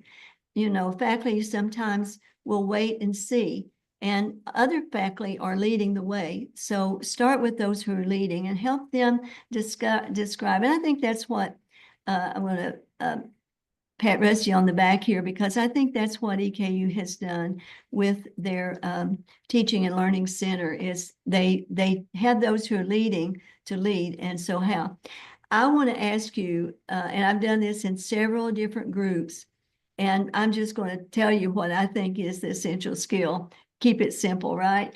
What's the one skill that you probably, if you didn't have, and you might not have the touch system down, but can you imagine working today if you didn't have some understanding of a keyboard? And we might think that's such a simple thing to teach, but keyboarding historically tests speed, accuracy, formatting, and theory. And I taught it for years as a brand new faculty member, 25 years old, teaching faculty or teaching students who were going out into the workforce or going to teach keyboarding.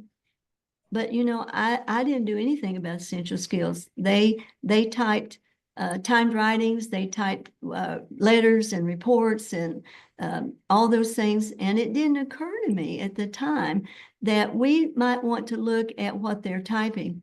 So I bet you could finish this. Now is the time for all good. What's the next word? Now is the time for all good men.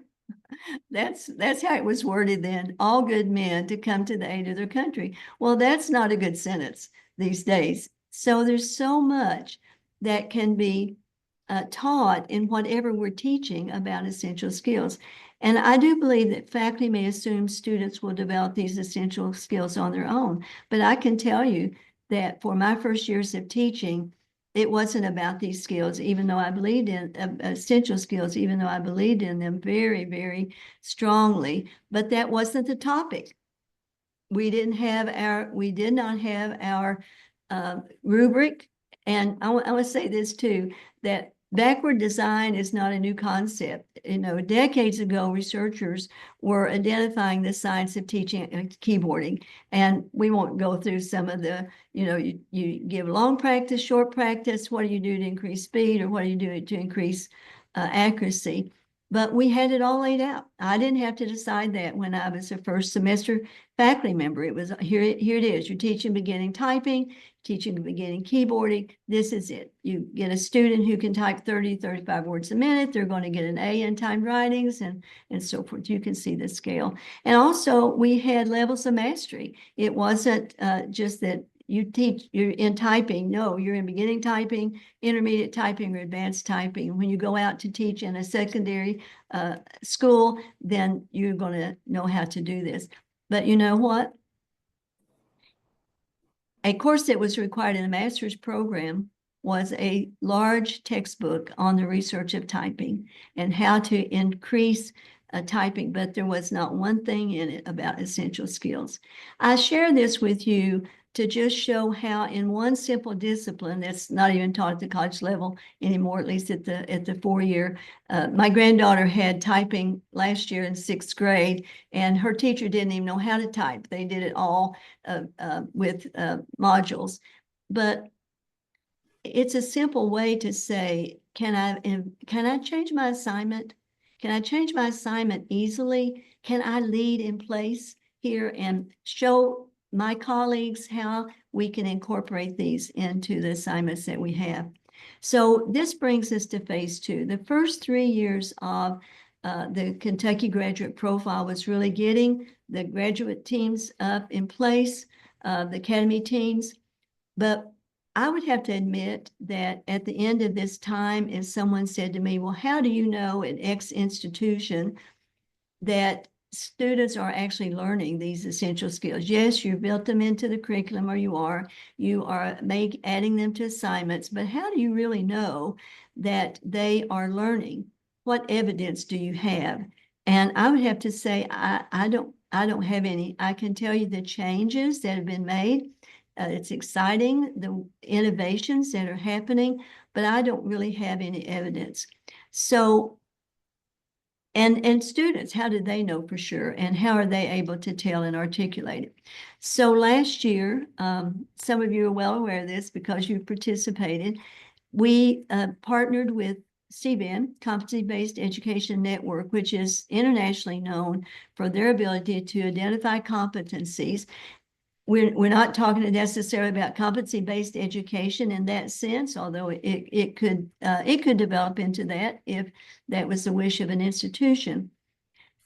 So we sought out 5 outcomes: develop shared competency-based definitions for each of the 10 essential skills, which we did not have; to identify measurable indicators of the different levels of student mastery of each skill, which we did not have; to create a toolkit of resources that faculty could choose to use if they wanted to use an assessment tool, if they wanted to use a project that they could adapt to their course, which we did not have as a state; and then to foster collaboration among faculty and staff across disciplines. And we had begun that.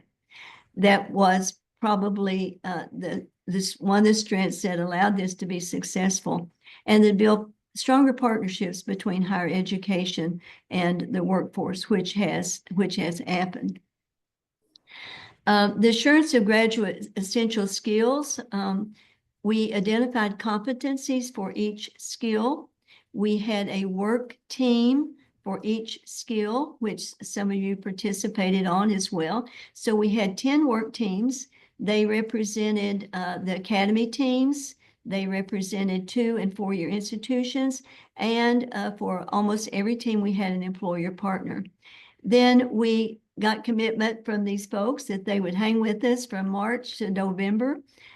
We had some open virtual meetings. We had open review of employers who looked at what had been identified, and then the goal was to aid academic programs in identifying what performances they really should be looking at, and to provide a toolkit.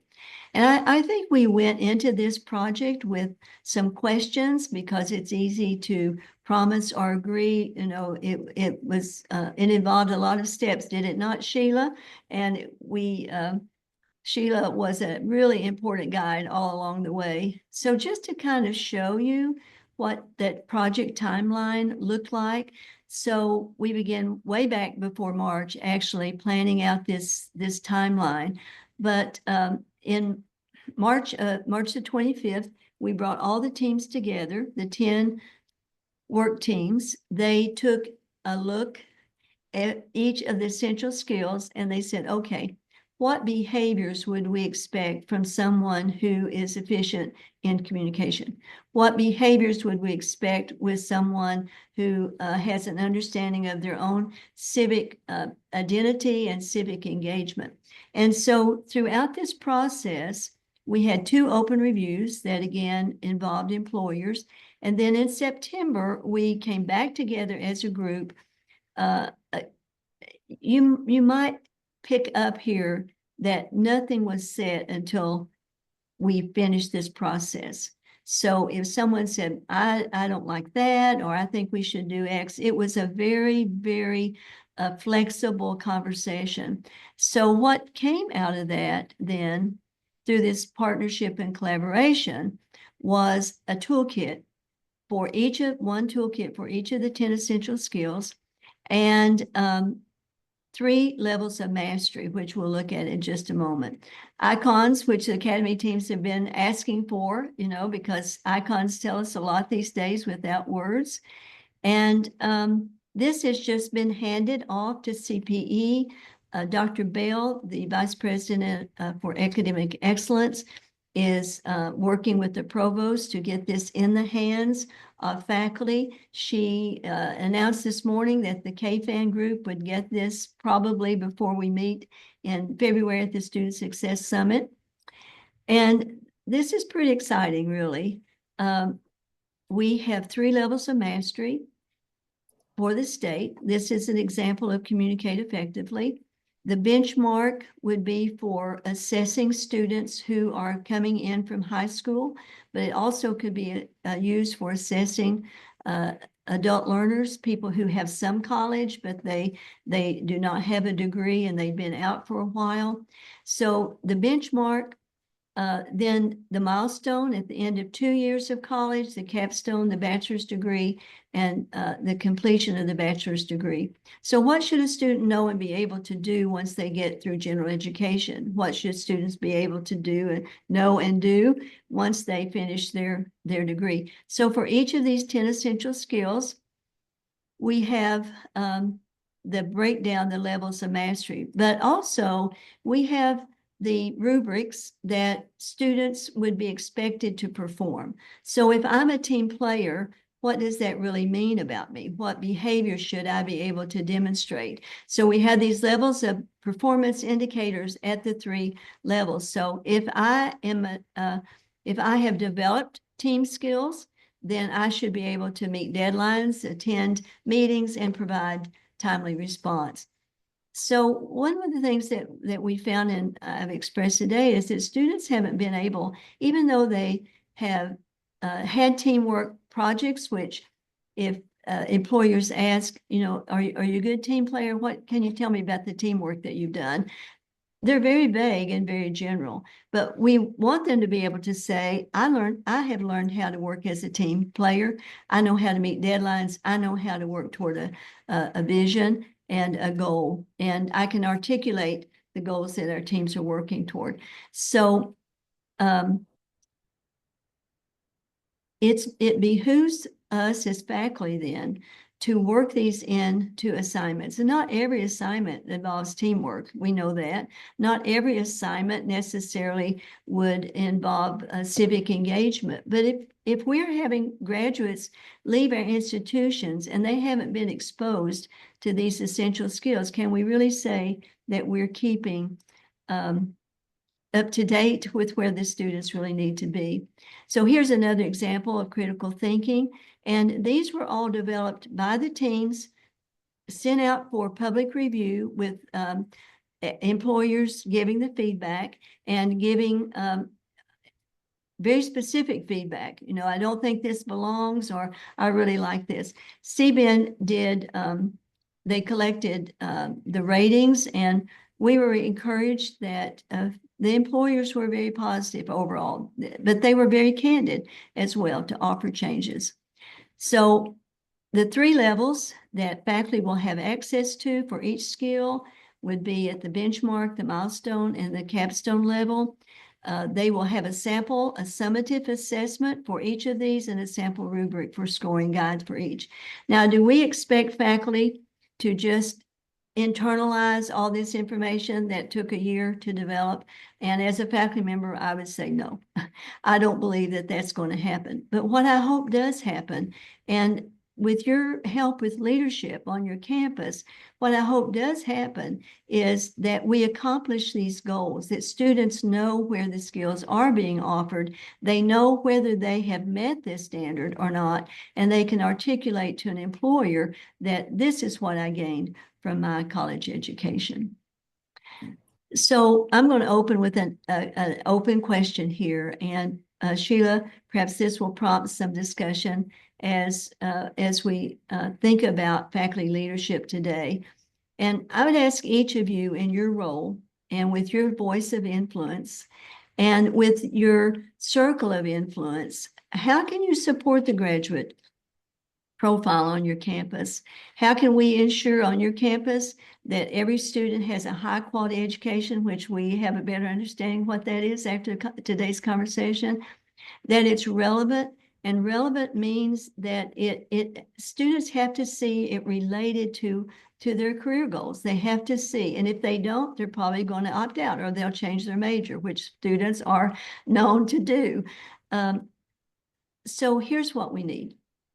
We need leadership from the top, and we're blessed to have that in Kentucky, from the presidents, from the provosts, but it needs to be real. And one of the academy team leads this week sent me her provost comments at the opening convocation for spring. And the provost said, we're doing this. We are going to focus on 10 essential skills, and it was certainly very encouraging.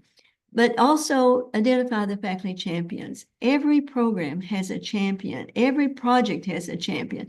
You know, I found as a provost and as a faculty member in a college leadership position as well, one thing I found is everybody wants money for their program, but I don't know how that is at your institution, but that's not usually how it happens. Usually it has to be successful.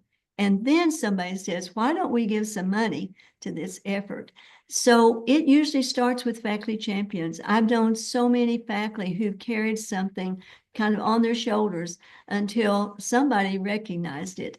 And maybe that's how it will be here as well. We have an academy team on each campus that's champion, and to align the arms of the institution from, as we said, that scaffolding in the curriculum. People working together, making meaningful changes, changing policy. You know, we've not talked about high impact practices today, but I think that's one topic that's on Sheila's list for February. But one of the things is, where are your high impact practices?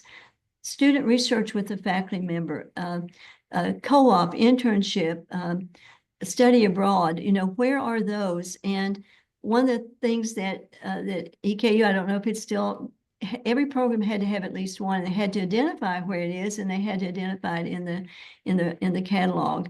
Mapping the curriculum, that might be the first step. Knowing where the essential skills are introduced, reviewed, and mastered. Build assessment models and tools around the essential skills that, you know, if you give an early, let's say you give an early 4-week assessment, what about those essential skills in that part of the assessment before you get to midterm, and certainly before you get to the final exam?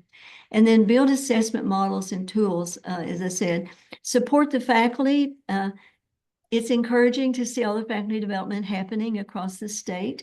And I bet some of you could lead some of those presentations because you're doing great things in your classes. You may be doing great things and your faculty aren't even aware of it. Well, this is a great opportunity to make faculty aware. And then by all means, talk to your students, you know, tell them the goals and the skills and especially the why that are in their program that you require, and then work closely with the workforce by developing these advisory councils and connect with the alumni. So Sheila, I will stop sharing, although I'll be glad to go back to any slide or any topic, but maybe we have some questions, you know, I'd be glad to address that with anyone. And Abdul's on the call. He knows as much about the graduate profile as I do, or at least he was. I'd love to have a conversation about the why, the what, and the when, and whatever that people want to ask. And Rusty has worked, he's been a great thought partner as well, and of course Gil. So not just my answer, but others may have better answers than I do. Well, are any of you, some of you are familiar with the graduate profile. What are you doing on your campuses?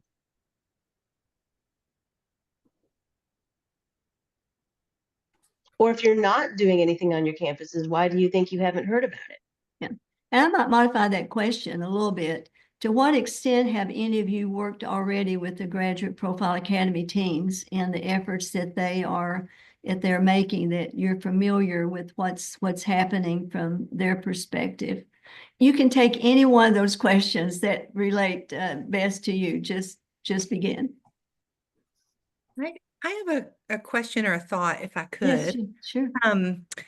While you were discussing this, I will say that our campus, I feel like, does a really good job at pushing out the knowledge of these skills. It is something that I've interacted with a lot at school. And also this year, kind of at the last minute, I taught a general, like an introduction course all the freshmen take. And this was a big part of that course. And so we actually did a little project with each skill. It was just something that I had come up with in that. But here was my question. This may be a wild thought. Sorry if it's too much, but my question is, I wonder if there's some sort of like endorsement that we as a state or even as individual institutions could look to offer that would be sort of like an essential skills endorsement. And so if, you know, I don't know necessarily that would be like an extra course, but it might have to do with like, you know, faculty recommendations or like maybe even a small project that's optional. But I do think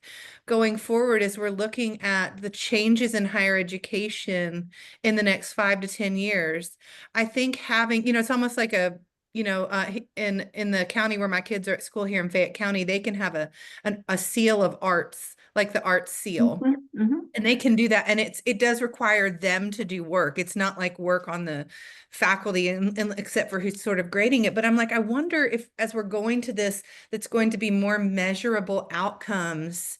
And we're talking more about things like how those outcomes are evaluated and substantiated. How could we evaluate and substantiate and sort of give a little bit of a leg up on these skills, which, you know, we used to call the soft skills, but now I think they're like the most important skills right above They're essential. you know, so I Yes. wonder if there's anything maybe Well- nobody thought about that. Well, you're on a very good track there, and I hope if you come to the Student Success Summit that you will get to hear Dr. Angela Christie, because what Georgia State University has done, they every student who graduates will have a skills briefcase, because they're working with their LMS, and the LMS is helping faculty identify these essential skills, and they use NACE, the skills that are usually assessed with co-op. But again, they align really well. So they have a skills briefcase. But what we are also seeing, especially at the community colleges, KCTCS, some of you may be involved in this, they actually get certification. They actually get what word am I looking for here? They get recognized for what they have done. And that sometimes is provided by a vendor. And, you know, I think the workforce opinion is still kind of out on that, as how much the employers value having something like that.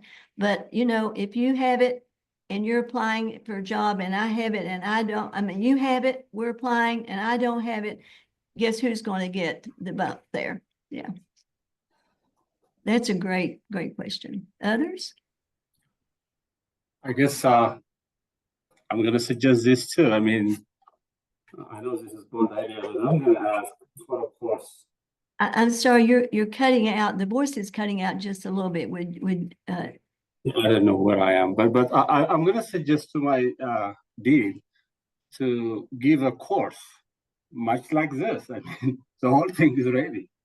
If students, if we want students to have those skills, why not teach this course?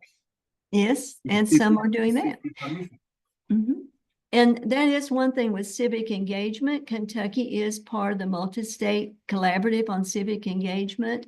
And that is, and some states are legislating it for civic engagement. It's one of the 10 essential skills, but it's really what you're talking about, I think, is that every student have a course in civic engagement. And so many institutions are moving that way.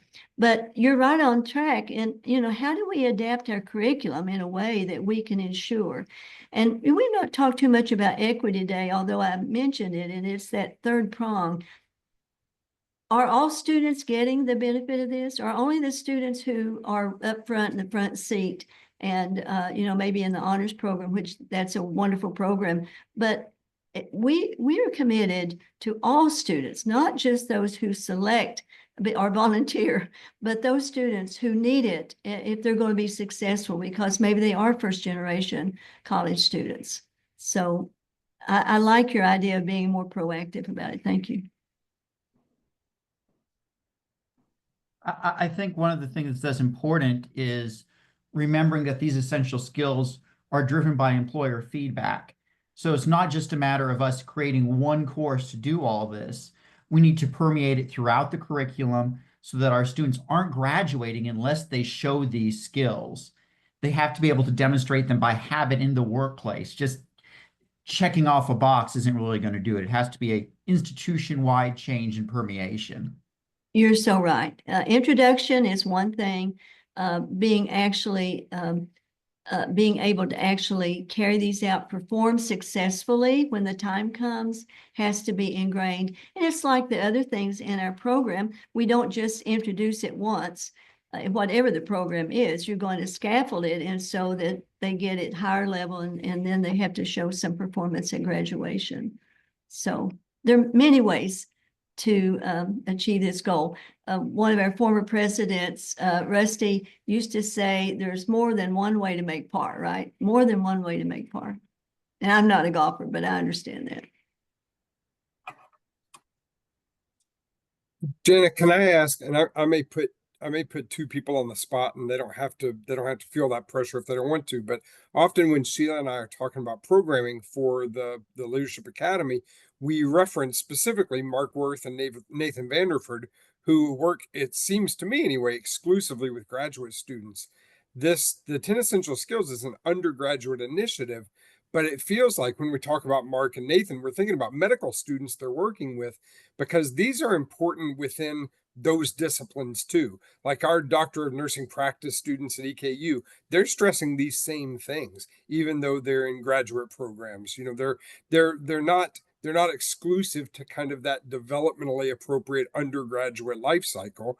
These are disciplinary, you know, workforce ready kind of skills, even in those areas where we would think, oh, these are advanced students, they already have this mastered. They don't have it mastered, No. and that's why it remains important pedagogically for them too. I think you have raised a really important reason why we need these essential skills, because graduate programs, they normally have to be admitted.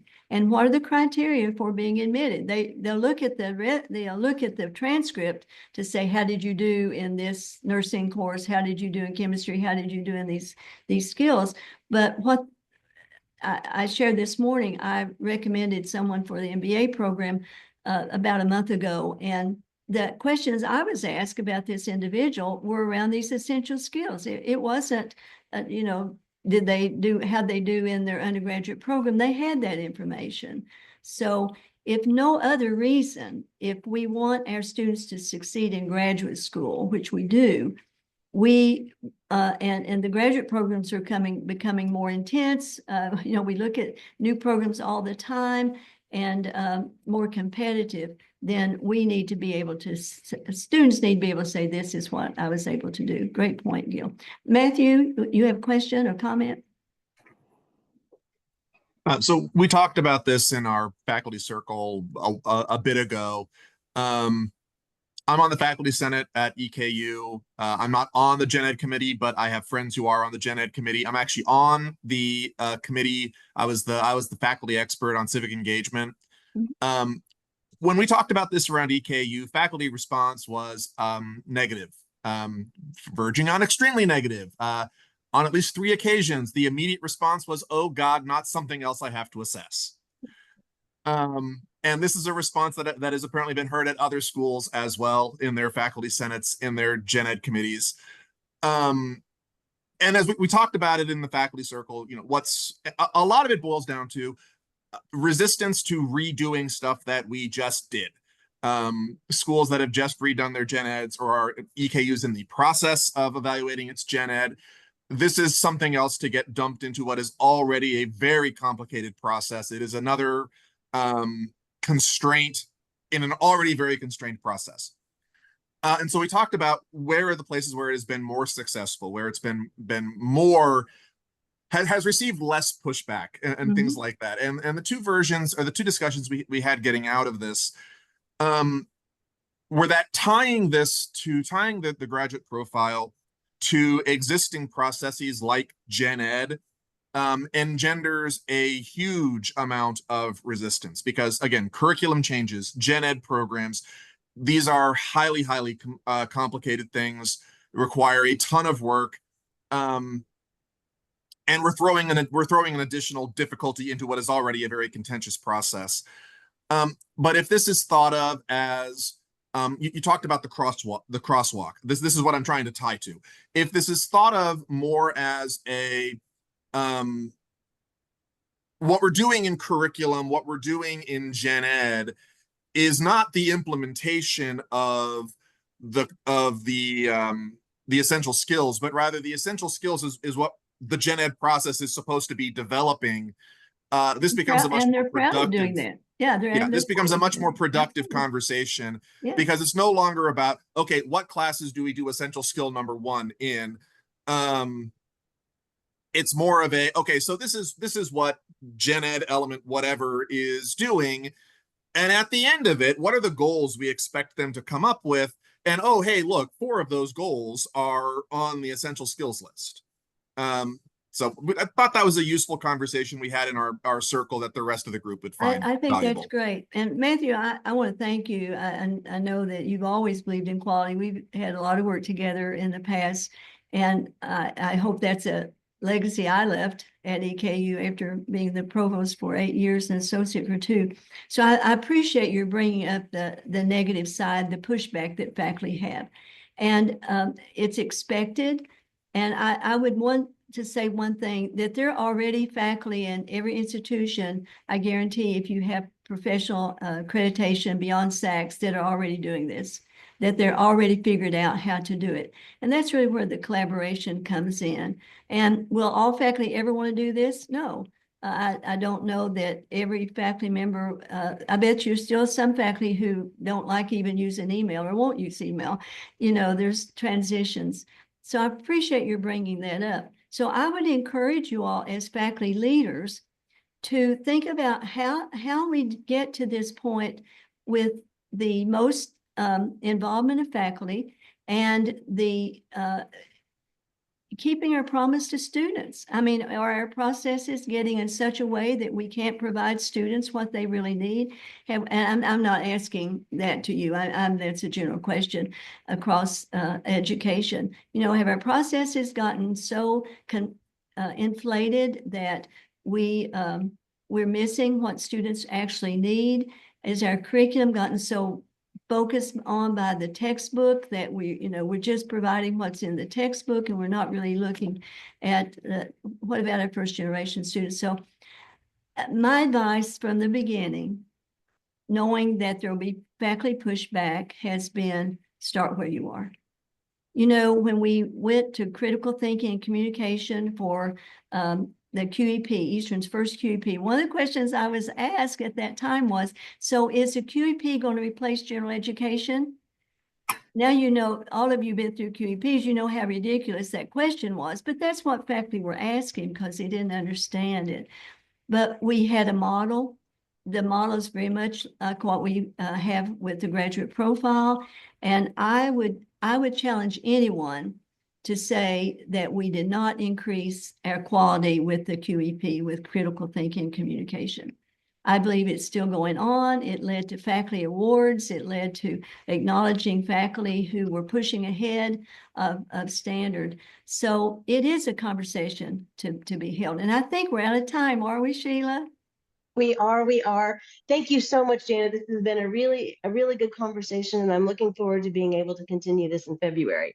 3 quick things for you all. We'll be doing more about curriculum mapping in February, so your pre-session work, you'll have a fair amount of, not a fair amount, but you'll have some readings to help you get started, things about curriculum mapping in general, and then some more practical aspects about how do I do this in my department with my colleagues. Rusty gave a nice plug for Pedagogicon. Just a reminder, your registration fees for Pedagogicon will have been paid. It's a virtual session this year, so you can attend from the comfort of wherever you are. So we'll get more information out to you about that closer to the date, but we'll make sure you get registered for it. And the last thing is, Jana mentioned Carol Schneider. Carol Schneider is going to be in the first concurrent breakout session at the summit. You all know that you'll be at the summit. Your registrations have been paid. Some of you have lodging. But if you're looking to see Carol Schneider, hers is at the first session, and that breakout session occurs roughly at 3 o'clock on that first day. Be sure to hear Angela Christie from Georgia State, because she's going to talk about how they've done things with faculty at Georgia State that I think raises a lot of questions that Matthew has raised, that answers. So. All right. Thank you, everyone. I really appreciate your all's engagement. I know today was a tough day for some of you, so I appreciate the heck out of that. Hope you all have a great rest of your afternoon, a fantastic weekend, and I hope you find your snow shovels. Thank you. Thank you. Bye-bye. Bye.